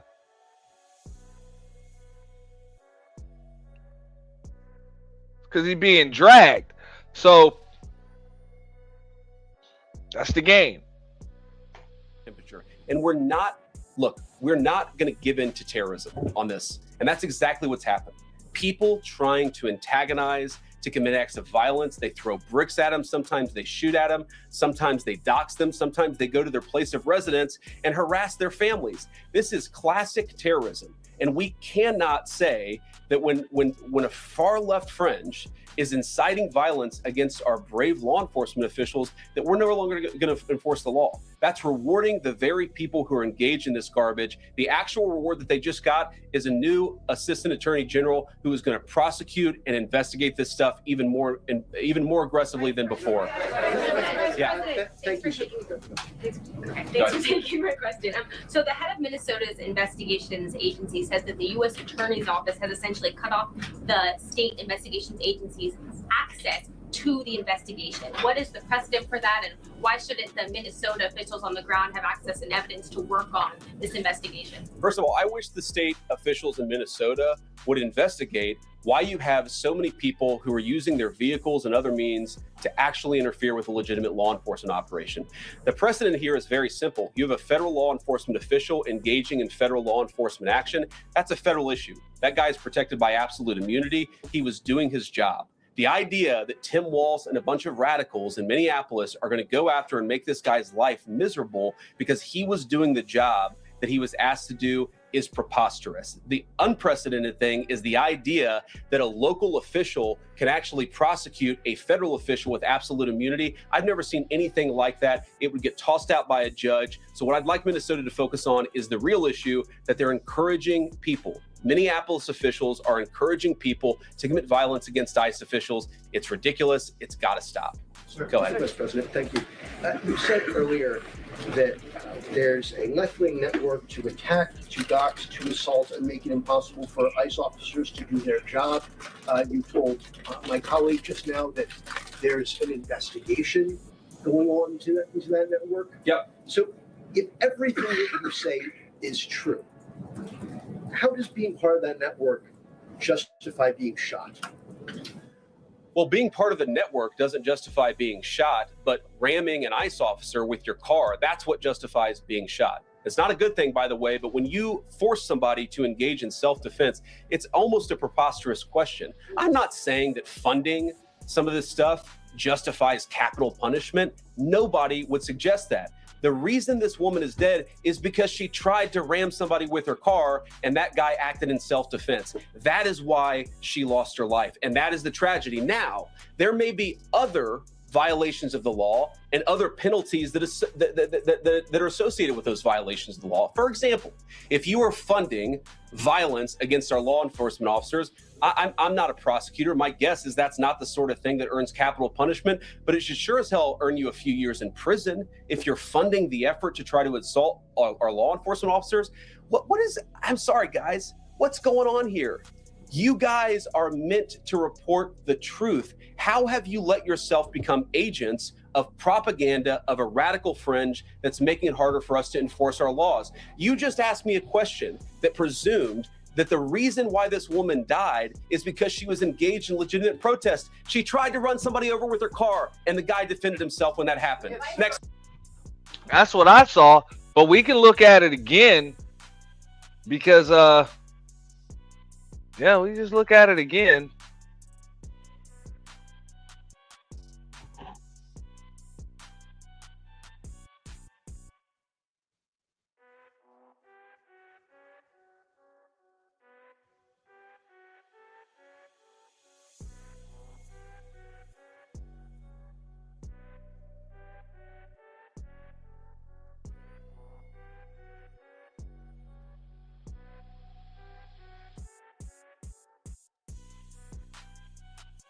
That's what I'm saying. I don't see a weapon being drawn until this motherfucker, until that car is no longer in reverse. That bitch is in drive. Like, I mean, yeah. Yeah. I think somebody tried to bring up the intention. I don't know what the fuck your intention is when you put a car in drive while I'm standing in front of it. But hey, I would assume. I mean, I don't think he's wrong to assume that your intent is to run his ass over. I don't know.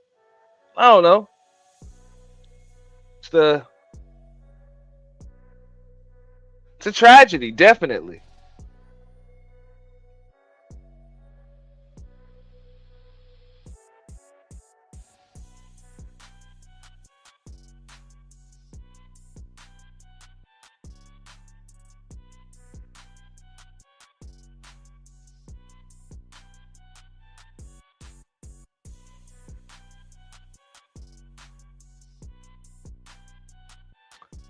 All right, so that's one law enforcement vehicle right there. Let me take this shit off, put that shit on normal playback. Past her stopped vehicle. Like they're somewhat impeding the ICE guys, although you did see the SUV drive around them. Next, officers exit the car and approach Goods' vehicle. Right out of the gate, it's escalatory in nature. And then the agent with the black mask reaches for the driver's side door handle to try to open it. From the video, like the reverse lights are on. From this other video, I'm saying, I'm looking at the reverse lights. Yo. See that the officer has already crossed in front of the car. He's holding a cell phone. They're trying to essentially take some sort of recording or photograph of the driver to show or identify her as a antagonist to their enforcement operations.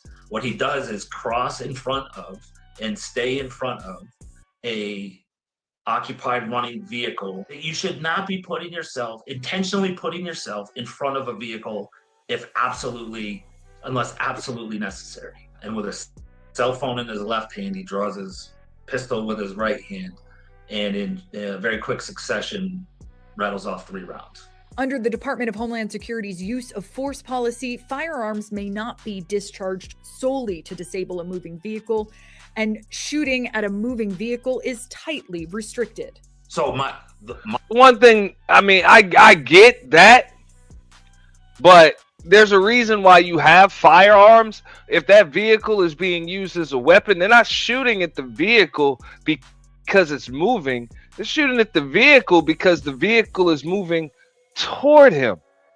So I don't know. Do you have another option other than pulling the trigger? The Trump administration maintains the agent opened fire to avoid being run over, but the direction of the tires appears to be facing away from the officer to the right. There's still a dispute as to whether the officer was grazed or struck by the Honda.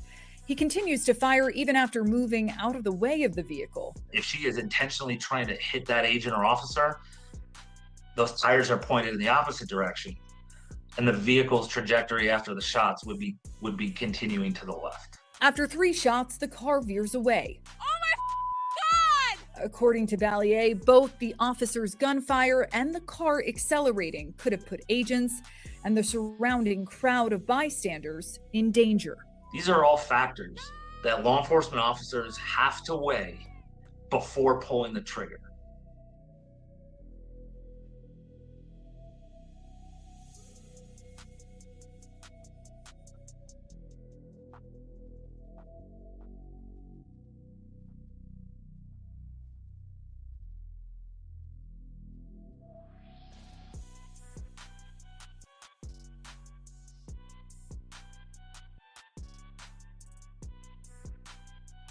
The video yourself, there's not the slightest doubt in your mind, having viewed it, that the victim, you still believe that she deliberately tried to ram him despite seeing this video. I don't know if she deliberately tried to ram the motherfucker or not, but she could have. Hey, man, let them people do their job. Look, I don't know what is in a person's heart or in a person's head, and obviously we're not going to get the chance to ask this woman what was going on. What I am certain of is that she violated the law. What I'm certain of is that that officer had every reason to think that he was under very serious threat for injury or in fact, his life. What I'm certain of is that she accelerated in a way where she ran into the guy. I don't know what was in her heart and what was in her head, but I know that she violated the law, and I know that officer was acting in self-defense. It raises an interesting point, though. Look, if people want to say that we should have a legitimate debate about, what was she really doing, right? Was she panicking when she drove into this officer, or was she actually trying to ram him? That's a reasonable conversation. What's not reasonable is for so many of you to plaster all over the media that this was an innocent woman and that the ICE agent committed murder, which is what many of you have said explicitly and some of you have said implicitly. That's what I have an objection to. The idea that this was not justified is absurd, and I think everybody knows it in their heart. Yeah. The immigration jacket. Down the temperature. It seems like political violence is ratcheting up and riots could be around the corner. Does the administration have plans to try to unite America? Average people on both political sides are so that we don't want to be part of the problem. Do you have any words to unite America? I know you don't want to be part of the problem, and I think that's true of a lot of you. I'm not sure it's true for everybody, because the reporting over this has been one of the biggest scandals I've ever seen in media. I've never seen a case so misrepresented and misreported when you have a guy who was defending himself and is now being treated as some sort of federal assassin by so many of the people in this room. First of all, let me say about crime. You mentioned violence. One of the things we're proudest about is that you saw violent crime over the last year drop by 20%. Why is that drop by 20%? Is it because we're attacking our law enforcement officers, or is it because we in the administration are empowering our law enforcement officers to enforce the law? I think that's one of the ways you take down the temperature, is you make people feel more secure and safe in their person and property. That's why we care so much about protecting our law enforcement, because it accrues to the benefit of the entire national community. I think that we can absolutely talk about the ways in which, we can lower the temperature by discussing differences in a reasonable and rational way. Again, I'm happy to talk with any congressional Democrat or any of you about our immigration policy, about why I think it's necessary, about why I think it's in the best interest of the country, about why the President of the United States was elected to actually enforce the border for the first time in at least 4 years. So here's the problem. That's not the debate so many people are having. They are actively covering for people who are committing acts of violence against federal law enforcement. It is preposterous. The way to take down the temperature is to stop it. Have your debates about policy. Attack me. Attack the President of the United States. Don't attack our law enforcement officers. They are trying to do the job the American people demanded that they do. They are not policy actors. They are enforcing the law. They should be treated with a modicum of dignity and respect. And the fact that they're not is why incidents like yesterday happened. The one final point I'll make about this is, look, there's a part of me that feels very, very sad for this woman, not just because she lost her life, but because I think she is a victim of left-wing ideology. What young mother shows up and decides they're going to throw their car in front of ICE officers who are enforcing legitimate law? You've got to be a little brainwashed to get to that point to where you're willing, not just to protest, that's fine, not peacefully protest, but throw your vehicle in front of legitimate law enforcement officers and drive your car into them.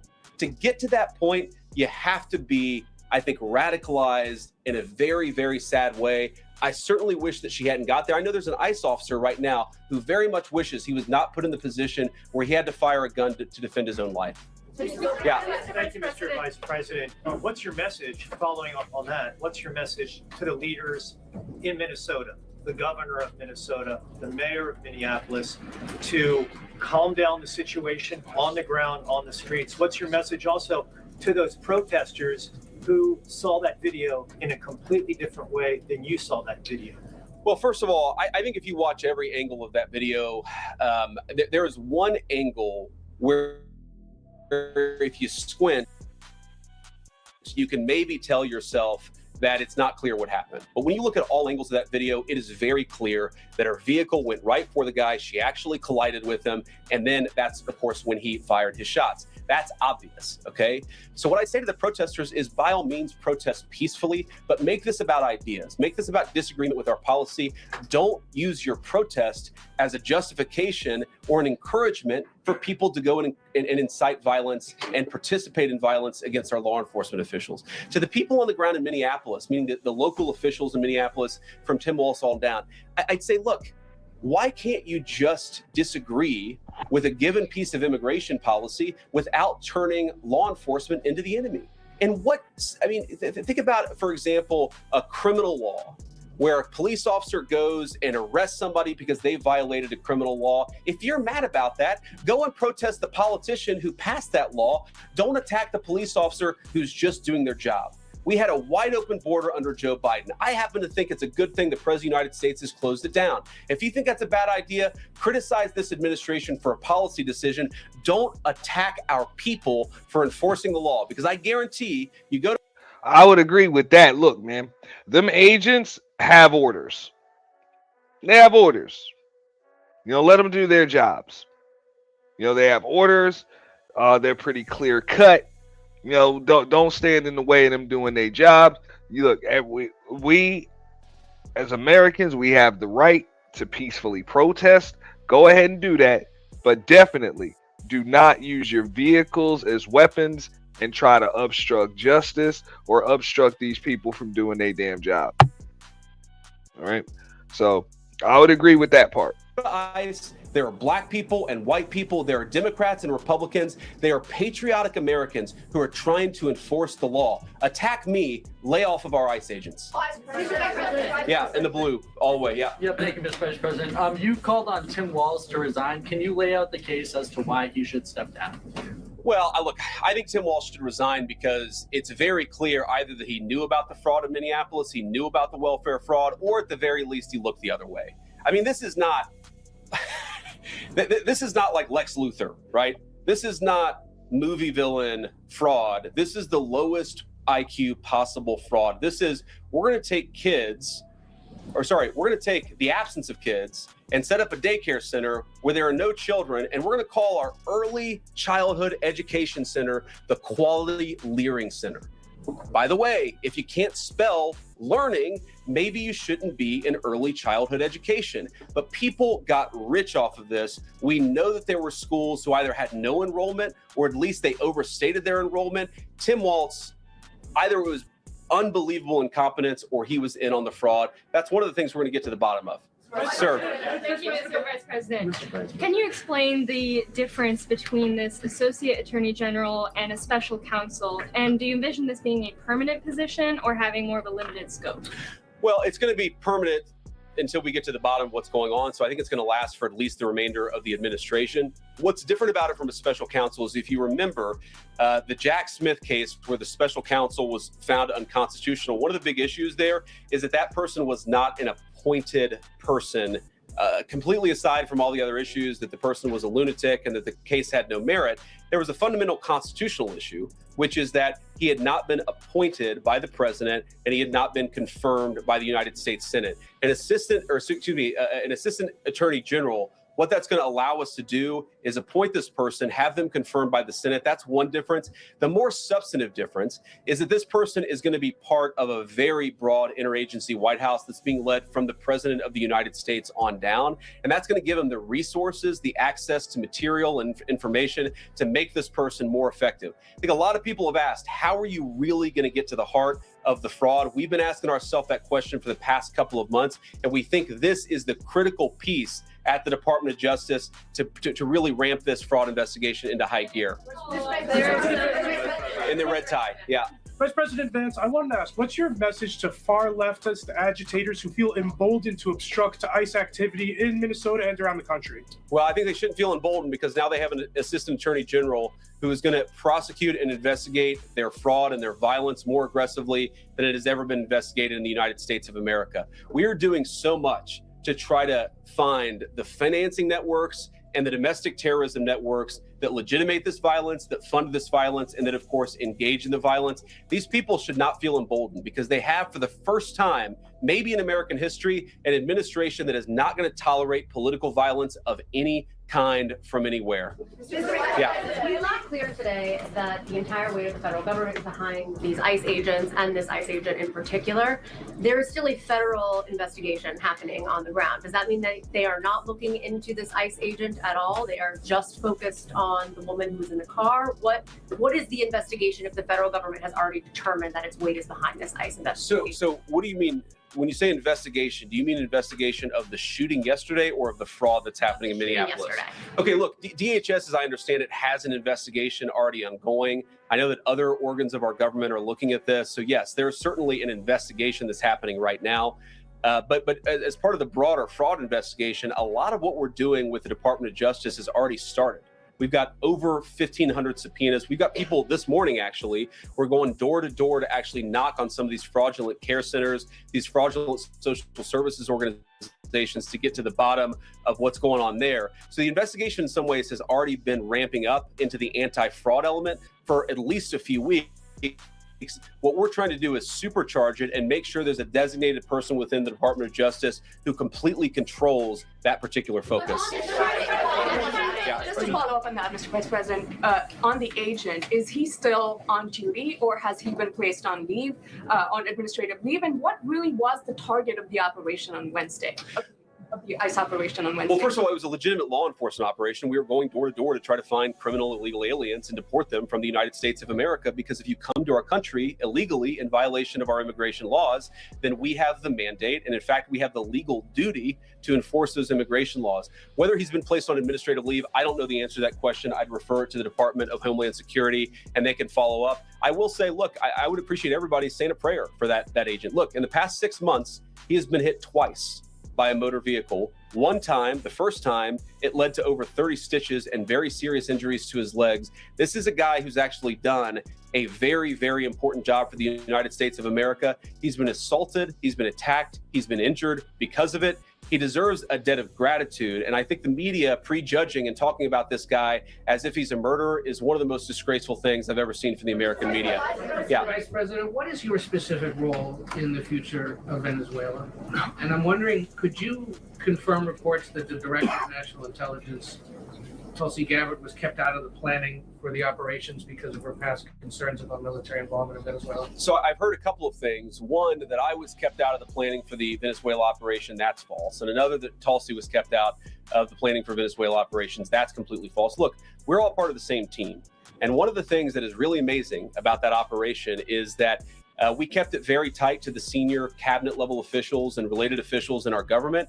And we kept this operation secret for a very long time. I'm very proud of that. I think it suggests that the team works very well together. Well, looking ahead, what is my role? Look, my role is going to be whatever the president asks me to do. Well, every other day, I'm chairing the meeting that we do on this among White House principals to talk about next steps to try to ensure that Venezuela is stable. And as the president has directed us to do, to ensure that the new Venezuelan government actually listens to the United States and does what the United States needs it to do under our country's best interest. So I'm going to be as involved as the president wants me to be. So far, that's been very involved, and I'll keep on doing that so long as the president asks me to do it. In the purple. Yes. Even beyond the war powers resolution. We'll go purple, and then we'll go pink or whatever that is in front. Royal purple. And then beige. All right. Okay. Are there any indications, you talked about the network, are there any indications that the lady who was shot, I know there are different reports from there, her wife said they were new to the area. Are there any indications she may have been a paid agitator, and maybe that there are others that were brought to the area, considering everything that's going on in Minneapolis? I wouldn't say that she was paid. I don't have the evidence to say that one way or the other. What I do know is that she was violating the law. And if you just look at the eyewitness accounts, they were saying she was there to prevent the enforcement of the law. She was trying to obstruct a legitimate law enforcement operation. That much is obviously clear. The rest of it, of course, is part of the reason why we investigate this stuff. Yeah. Mr. Vice President, even beyond the war powers resolution today, Congress has bucked President Trump on issues like tariffs. Are you concerned that President Trump is losing his grip on Republicans and the Congress, and what are you going to do about it? No, I'm not concerned at all. First of all, we talked to some of the senators who are going to vote the wrong way, in my view, on this resolution today. Much of their argument was based more on a legal technicality than any disagreement in policy. If you look at the people who actually voted, every single one of them have supported the administration's plan. Second of all, as the president, I believe himself, has already said, every president, Democrat or Republican, believes the War Powers Act is fundamentally a fake and unconstitutional law. It's not going to change anything about how we conduct foreign policy over the next couple of weeks, the next couple of months, and that'll continue to be how we approach things. Go ahead. Thank you so much, President. So we are seeing, regarding Iran, we are seeing the protests in Iran these days. The citizens are begging for help from the U.S. and Israel, naming streets in the city after President Trump. It seems there is an opportunity here that may not come again. Will the United States sensed by the citizens of Iran? And if Israel decides to strike again the nuclear sites in Iran, is the U.S. expected to take part? Well, look, we certainly stand by anybody who's engaged in peaceful protests, anybody who's trying to exert their rights for free association and to have their voices heard. Obviously, the Iranian regime has a lot of problems. And as the President of the United States has said, the smartest thing for them to have done, it was true 2 months ago, it's true today, is for them to actually have a real negotiation with the United States about what we need to see when it comes to their nuclear program. I'll let the president speak to what we're going to do in the future, but we certainly stand with anybody across the world, including the Iranian people who are advocating for their rights. I'll take just a couple more questions. Yeah, go ahead. Thank you very much, Mr. Vice President. Concerning Venezuela, how would you assure the Caribbean region that they will remain a zone of peace? Because some member states in the region are concerned. Well, look, the president had a very productive phone call with the president of Colombia yesterday, and we continue to talk at all levels of government with a number of our friends in the Caribbean region. I actually think this is really good for peace in the Caribbean, because when you take away a major source of illegal cartel revenue, which is the cocaine trade, the fentanyl trade, other sources of illicit revenue, you actually remove the power of one of the main destabilizing forces in Latin America and in the Caribbean. I really do think, look, we say it all the time, this is the president of peace. One of the ways that you establish peace in your own hemisphere is to make it clear that the United States is going to be respected, that the United States is willing to take power away from criminal cartel organizations and give it to legitimate governments. That's how we see the future of the Western Hemisphere, and we think it's going to be much more peaceful than it was certainly under Joe Biden. I'll take one more question. Go ahead. Mr. Vice President, thank you. On Greenland, do you have a message for European leaders? Many in Europe reject the idea that the island could be for sale. Well, first of all, Secretary Rubio, I believe, is meeting with the leaders of Denmark and Greenland next week. I want to say it is, but maybe it's the week after that.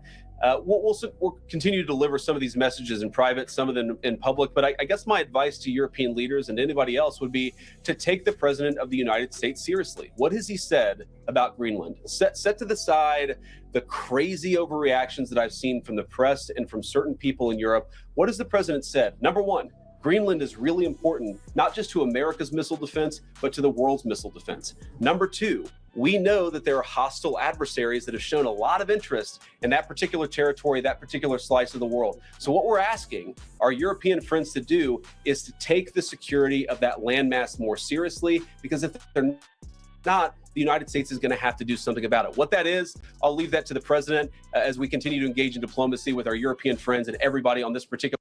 Killed in Minneapolis by an ICE agent. Let's bring in our chief White House correspondent, Mary Bruce. She was listening to the briefing. Also, our immigration reporter, Armando Garcia, was listening as well. He's still there on the ground in Minneapolis. And I know our Rachel Scott, Mary, who covers the White House along with you, is there in the briefing room. She had some great questions for the vice president. We're going to bring her up and into this conversation once she gets all mic'd up. But Mary, let's start with you. I mean, immediately, J.D. Vance is hammering on the media and saying we're creating this narrative and not being responsible. But I think from the very beginning, we were being very responsible in laying out that, you know, you're hearing one story from law enforcement and local officials in Minneapolis, and then you're hearing another story from the federal government. So a lot of conclusions being drawn on behalf of the vice president, and also labeling this woman who lost her life as a deranged leftist agitator, a part of a broader left-wing network. So just let's kind of stick to fact here and how we move forward in talking about this story. Yeah, let's stick to the facts, Kira, and let's unpack some of what J.D. Vance just came out and said. Hey, I'm gonna keep saying I don't know what the fuck she was.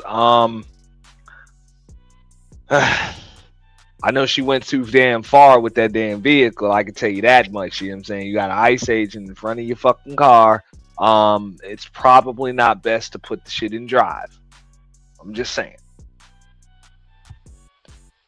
he very forcefully came out and was scolding the press and accusing the media of being quick to draw conclusions about what happened in Minnesota, while he himself was drawing very strong conclusions. He came out and accused the woman who was killed yesterday baselessly of being part of a, quote, radical left-wing network that uses, in his words, terror techniques. He insisted that she was trying to ram the officer, that the officer in question was simply acting in self-defense. And that may be true. The point is there's an investigation ongoing. And what is so shocking about, I think, the response to all of this is that the administration has come out and been very quick to pass judgment and draw a conclusion on what happened yesterday. You just heard the vice president come out and say, what you see is what you get. Well, many people have seen that video and have walked away with a different impression. That is why we have investigations. That is why you let officials come in, pour over the video, talk to eyewitnesses, and do their job on the ground. And it is why traditionally, after an incident like this, you would have the administration, come out and urge patience and caution and ask everyone to sort of wait for the conclusions of that investigation. That is not what we have seen from officials, from the vice president, from the president, from Kristi Noem, from on down. You have heard them come out and very quickly defend the officer and insist that he was acting in self-defense. Again, we don't know because we are waiting for the conclusions of this investigation. But quite a tone there from the vice president in the briefing room just now, coming out and adamantly, defending the administration's position. Yep. And Mary, great points. Rachel Scott, just to follow up on what Mary said, you took that question directly to the vice president about tone and about rhetoric. Very fair question. And again, his answer was quite defensive. Yeah, the vice president, initially just came out here, as Mary had mentioned, and immediately started talking to the media about the coverage of this. And he sounded very defensive before he even started taking questions. By the time that he got to me, I did ask him about the tensions that we are seeing play out there in Minnesota. We are seeing clashes with law enforcement there on the ground and officials there on the ground. And then we heard from the vice president and the media. Which I just showed everybody that shit is not new. Right, the people of Minnesota, Minneapolis especially, have been pissed off with law enforcement there ever since George Floyd. And before that, they've been sick of that shit. They fed up with the goddamn mayor, even though they reelected his ass anyway. All right, which is why ICE is out there right now. So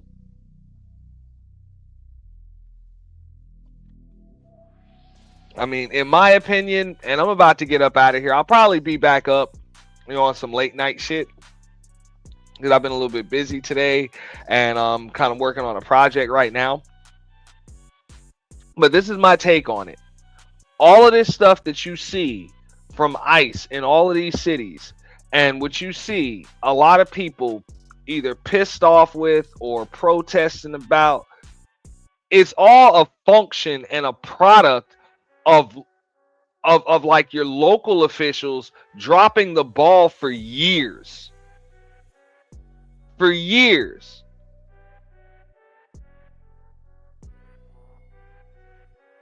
All right. Whether you are an advocate of ICE and what this current administration is doing, or even if you're against it, chances are, if they're in your city, it's because your city is fucked up. So you're gonna have to ask people why the fuck that is.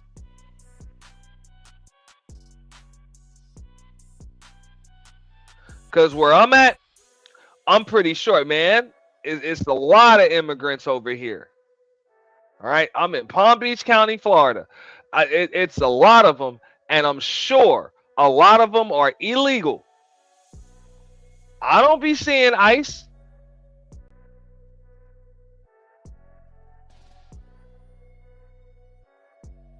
I don't hear shit about that shit getting protested, at least not out here. Not to the point where people are getting blasted on.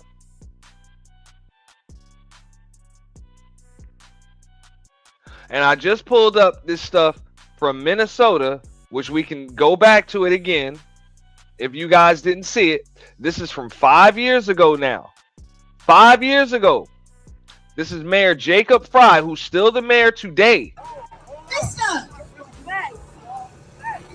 Jacob Fry, we have a yes or no question for you.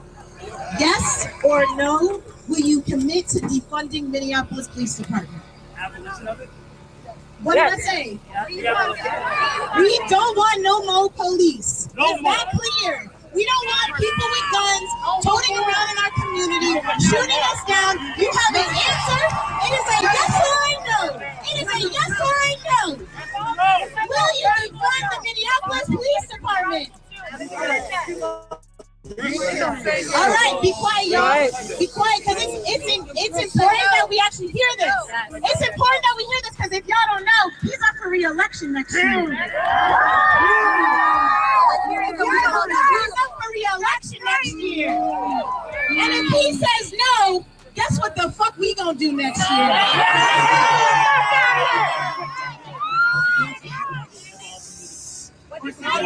Louder, one more time. Loud and clear. Louder. Yeah. All right. Loud. Don't waste our time. Get the fuck out of here. Get the fuck out. Go home, Jacob. Go home. Go home, Jacob. Go home. Go home, Jacob. Go home. All right. Go home, Jacob. Go home. They wasn't trying to hear that man shit 5 years ago. Now this is your same mayor today.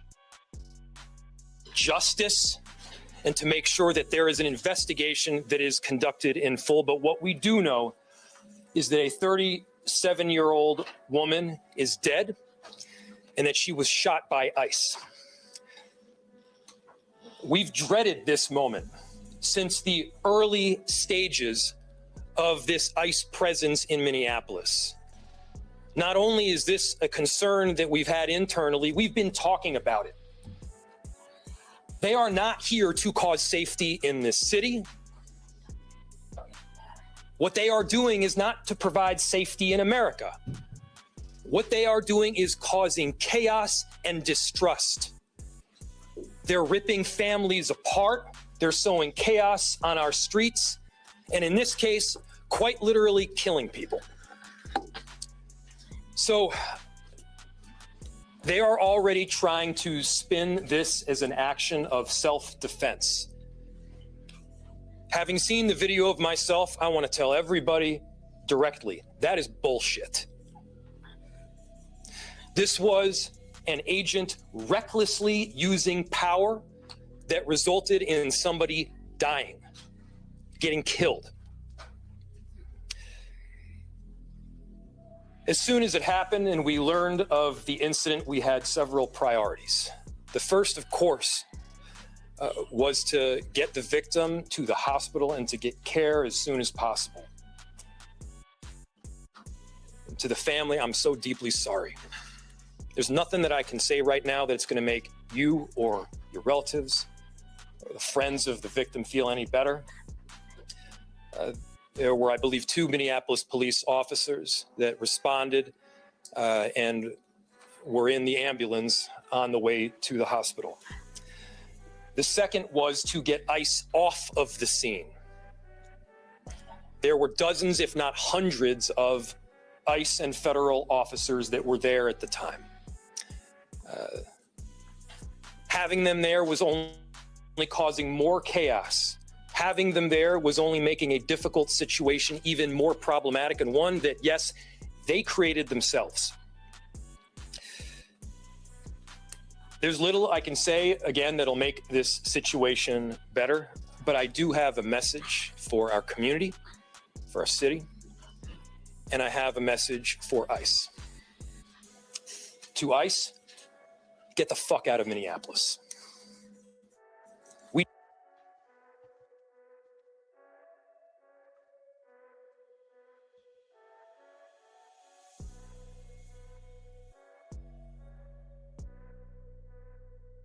All right.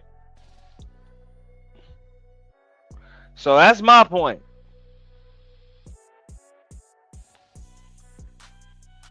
The citizens in Minneapolis, according to them and what I just pulled up from 5 years ago, they said law enforcement been blasting them and shooting them in the streets since long before ICE showed up, and now they're doing it now too. Okay? But one thing that's been consistent is this motherfucker in charge. So that's what I'm saying. This is an indictment on your local officials. This shit's still fucked up. Maybe if you're doing your job, ICE won't have to come in there and do their fucking job. Maybe if your police were doing their job, your ICE wouldn't have to come in there and clean that shit up. Or try to. Maybe if you were preaching all that unity shit and actually carrying that shit out, okay, it wouldn't be so many dead motherfuckers. Or deleted motherfuckers in Minneapolis.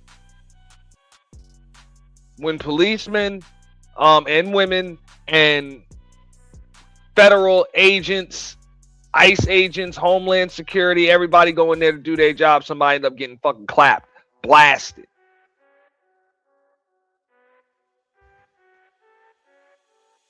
I'm just saying, this is nothing new. What up, Either Man? So, on that note, I'm about to get up out of here. I'll be scheduling some more streams. You know, some members-only content will be coming up pretty soon. You know what I'm saying? Appreciate everybody being patient. Got a lot of stuff to do. Kind of coming down. We got collaborations coming.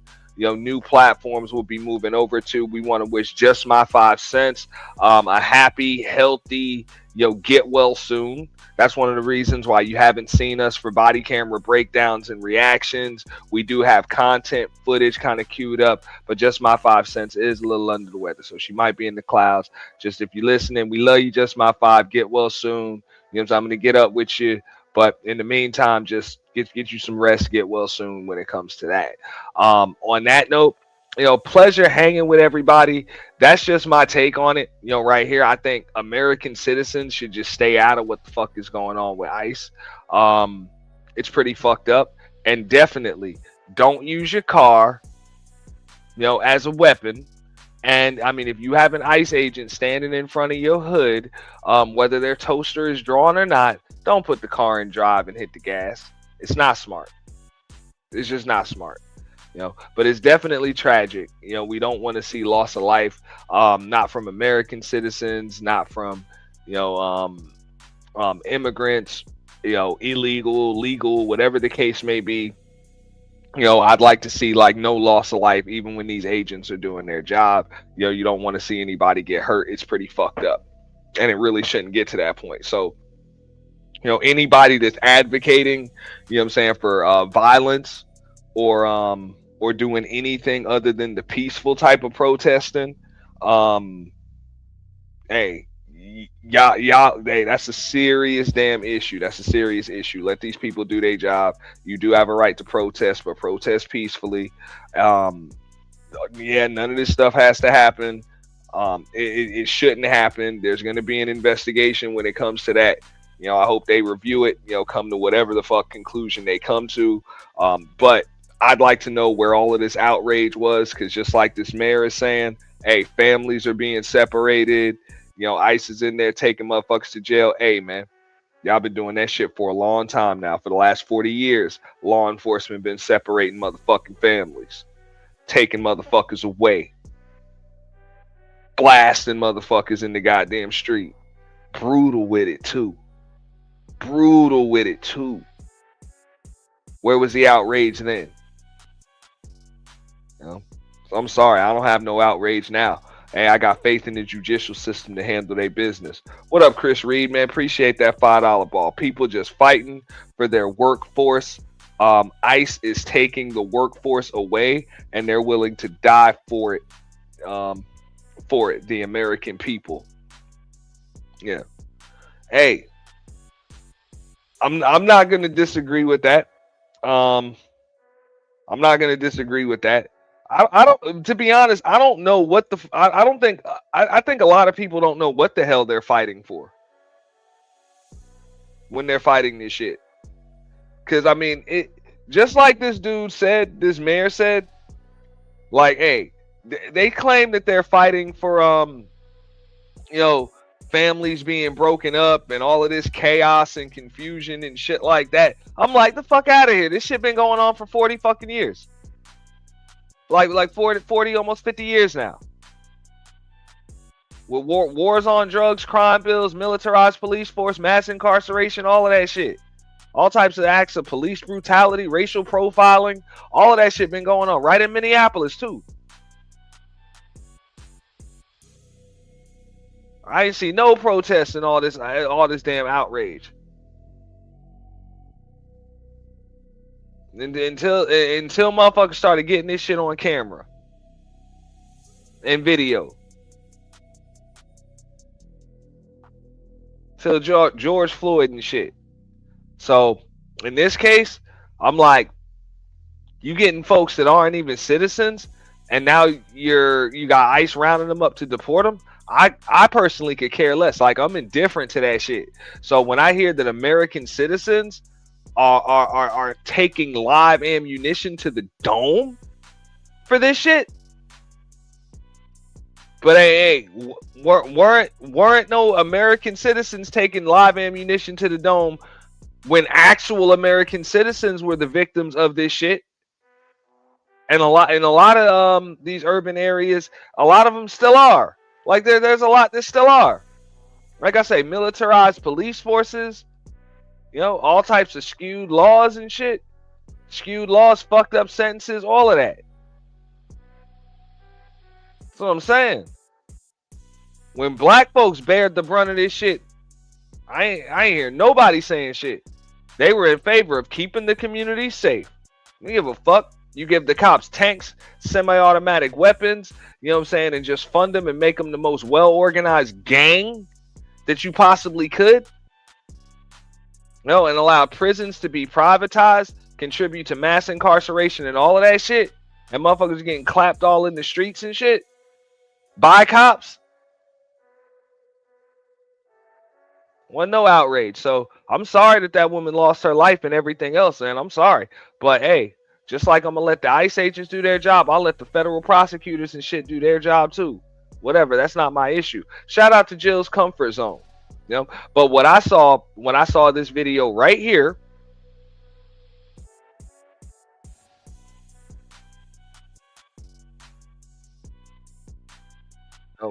when I saw this video right here,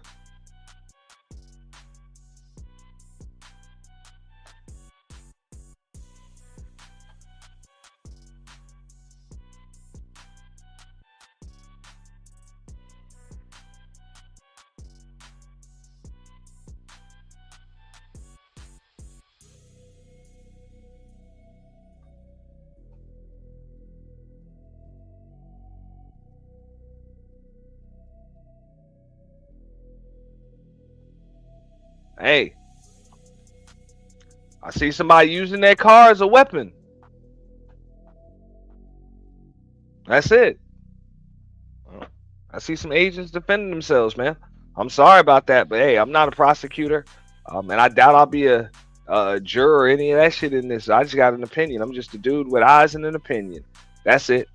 But I would recommend, man, folks, especially if you're an American citizen, don't be jumping in front of live ammunition to stop these people from doing their job. They're going to continue to still do their job anyway. You know, you have a right to peacefully protest, but hey, running motherfuckers over with your car is not peaceful protest. That's just my take on it.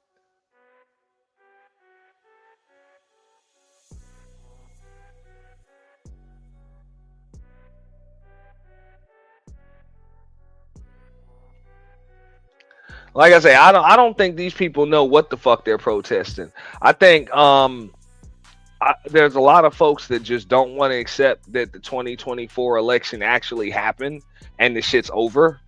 Like, it's over now. And I'm like, I just be asking people, like, how young are y'all? Like, I remember going through 8 years of fucking George W. Bush. Like, the fuck? Who the fuck was sitting on a goddamn corner protesting George W. Bush every day for 8 years? I ain't got time for this shit. Like, for real. Holler at me in 2028, the end of 2027, when this shit over, if it's that big of a deal. Like, they protesting, or it's like motherfuckers is still campaigning a damn election that's over.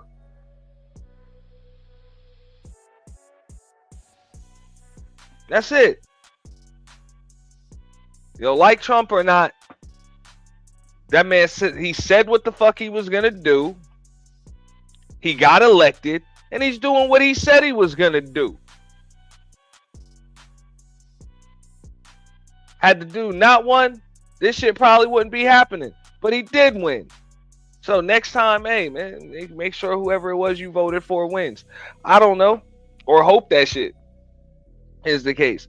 But sitting there protesting every little thing, every damn decision that gets made and shit, this is what it leads to. It leads to, loss of life and a lot just more frustration and people getting triggered and shit like that. Just accept that shit. Like, this is America. We've always been supposed to have this peaceful transition, and that's it. Motherfucker gonna get 4 years, they're gonna get 8 years, or whatever. Like, that shit happened. So right now we're about a year and a half into a 4-year term. That's it. You got about 2.5 years left. I don't see what the big deal is. 2.5, almost 3 years left. So, whatever. We'll deal with it. Fuck it. Deal with it. She lost her life over ICE, and no one was there to help George Floyd. Nah, nobody was there to help George Floyd. Nobody was there to help Michael Brown. Nobody was there to help Eric Garner. Like, nobody was there to help a lot of motherfuckers that got fatally fucked up at the hands of law enforcement. As a matter of fact, there were a lot of people that said, hey, those cops were just doing their job. So right here, hey, I guess the ICE agents were just doing their job. I'm indifferent to it, man. I don't see it as right or wrong. I mean, just my opinion by looking at the tape. It looks like self-defense. Looks like a clear-cut case of self-defense to me. I saw an ICE agent with his hand in the window. I'll show you again. I saw one with his hand in the window and another one in front of the car. And in both cases, or one with their hand on the door and another arm in the window, another one with it standing in front of the car, and the vehicle was put in the drive, which makes it a fucking weapon. That's it. Look. That's it. That man could have lost his arm right there. They telling you, get out of the car, stop the car, whatever. You ain't doing that shit. Hands on the car. That's why this dude's about to get drugged. You know what I'm saying? He can't even see, he's slipping, falling and shit like that because the momentum of the car is carrying him. And then the other agent is in front of the car. Yeah, you could be trying to go right. I don't know what the hell your intent is. It is what it is.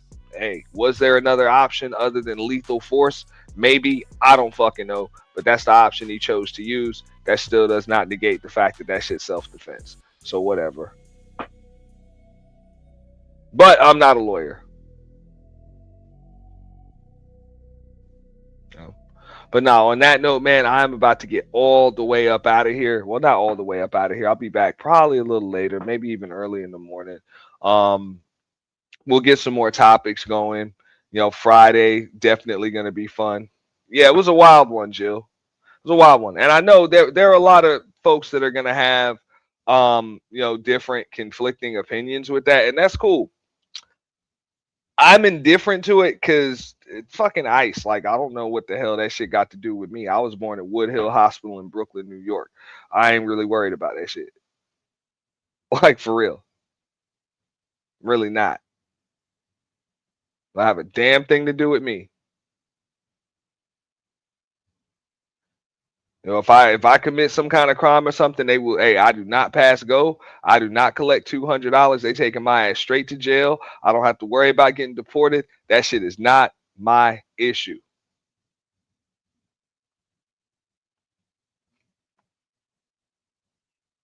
I'll be glad to bring it up again. That's what happened.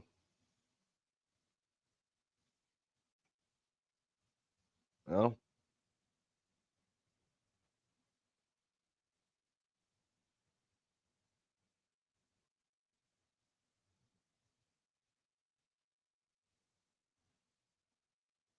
Cop with the circle around him is the one that blasted.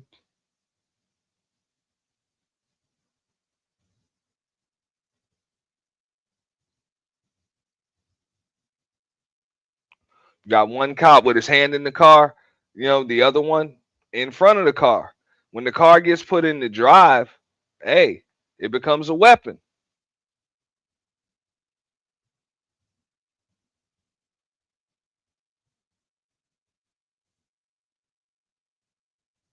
That's my opinion on it.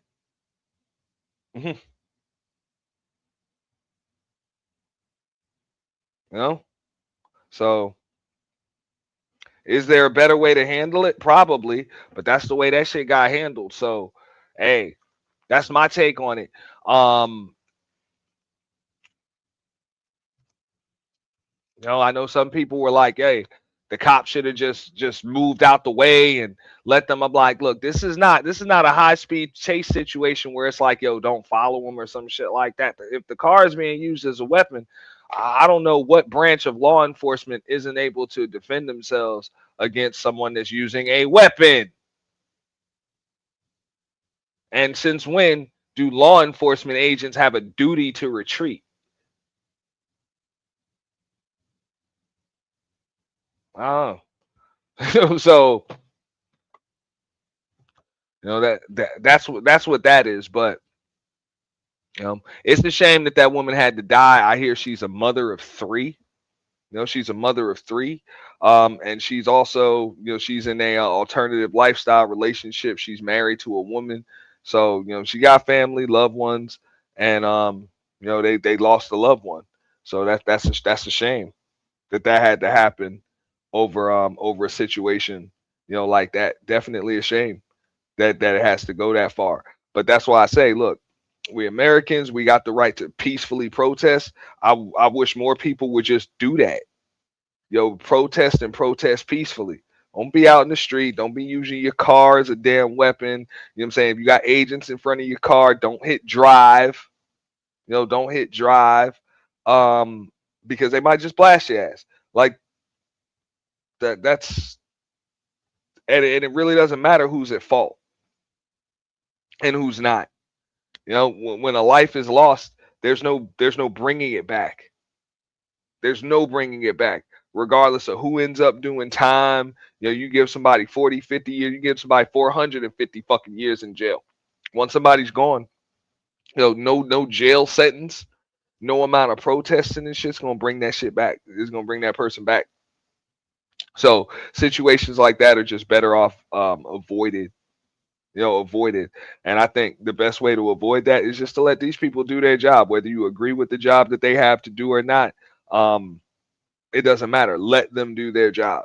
Let them do their job. And people have orders. Stay out of their fucking way. Let them do their job. Peacefully protest, because that is your right, as an American, to do so. Don't have a problem. I have no problem with that. Peacefully protest, but do not obstruct these people from doing their fucking job. Because they got a job to do.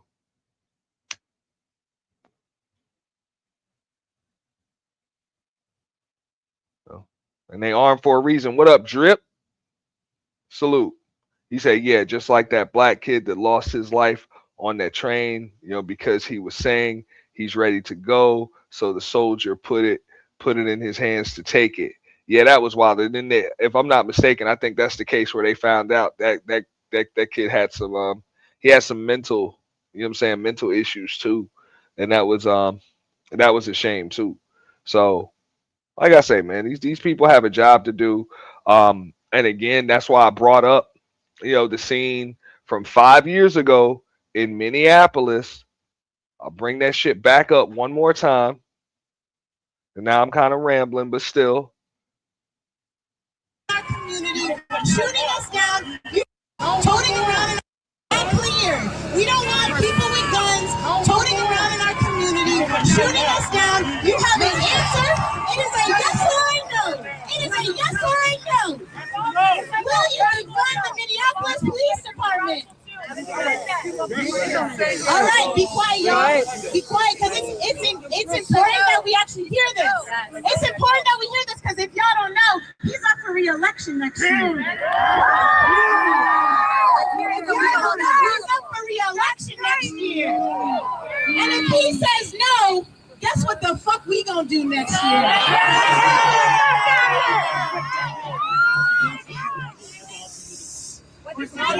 Louder, one more time. Loud and clear. Louder. Yeah. I do not support full abolition. All right. Lord, wasting our time.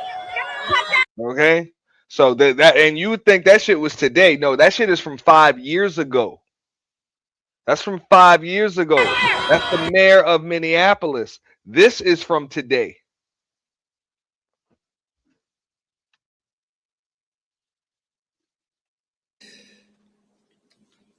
There's little I can say, again, that'll make this situation better, but I do have a message for our community, for our city, and I have a message for ICE. To ICE, get the fuck out of Minneapolis. We do not want you here. Your stated reason for being in this city is to create some kind of safety, and you are doing exactly the opposite.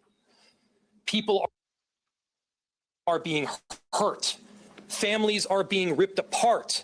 Long-term Minneapolis residents that have contributed so greatly to our city, to our culture, to our economy are being terrorized, and now somebody is dead. All right, and I'm gonna leave that shit right there. Okay, that is today. So you just saw how the residents of Minneapolis felt about that motherfucker 5 years ago. They wanted him the fuck up out of there. They said he was the issue, and the police force was the issue. They said families were being ripped apart then. So I'm gonna keep saying that. Maybe if these mayors, politicians, police chiefs, and shit were doing their job, there wouldn't be a need for ICE in these fucking cities. Because people had issues with these damn cops and the way shit was being done in these cities long before ICE came around. You know, today that man said told ICE get the fuck out of here. 5 years ago, the citizens in Minneapolis told you to get the fuck out of there.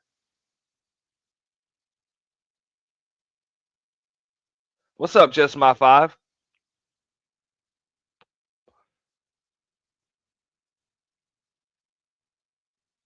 No, that was what you just saw. That wasn't from when you saw those people outside. That wasn't today. That was from 5 years ago, and I think it was summertime. It was summertime. That was from 5 years ago. 5 years ago when they made the same mayor take the walk of shame because he didn't want to defund and abolish the police in Minneapolis. So those people have had issues with law enforcement for a long time. Look, I'm going to show it to y'all.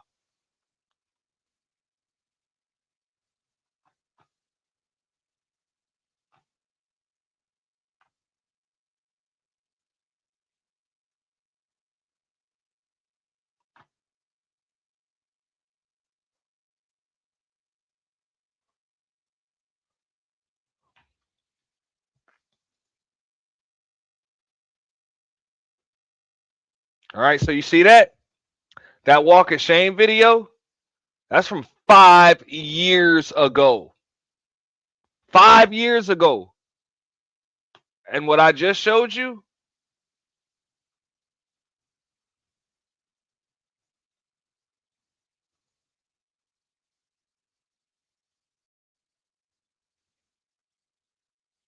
that shit from today.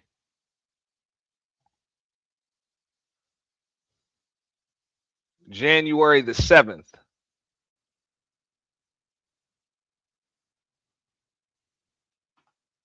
Okay?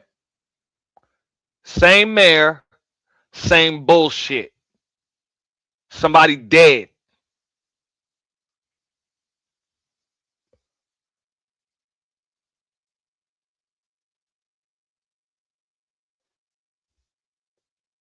So maybe if your police were doing their job,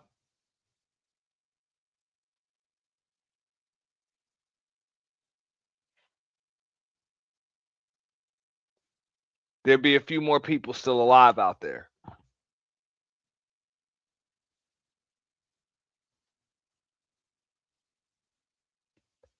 So whether you agree with ICE or not, or what the fuck they're doing, I think we can all agree that these motherfuckers are dropping the damn ball. And have been for a long damn time. Just my take on it.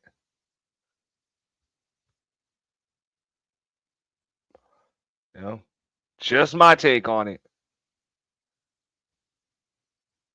You know? But on that note, I'm about to get out of here for this one. It was definitely fun, you know, breaking this down. It is a shame though that that woman lost her life. Just, you know, over some shit that should have been peaceful. You know? Damn shame. But yeah, on that note, man, y'all have a good night. I'm out of here. Y'all make sure like the stream, share the stream, support the stream through Cash App, Super Chat, Super Thanks. You know, if you're catching the replay, I appreciate all of y'all coming through. You know what I'm saying? Checking this out with me. I might be back later. You know, it'll be fun either way. You know what I'm saying? We'll get everything going, get up with some mess, you know, see what else is going on around these streets. Y'all have a wonderful night.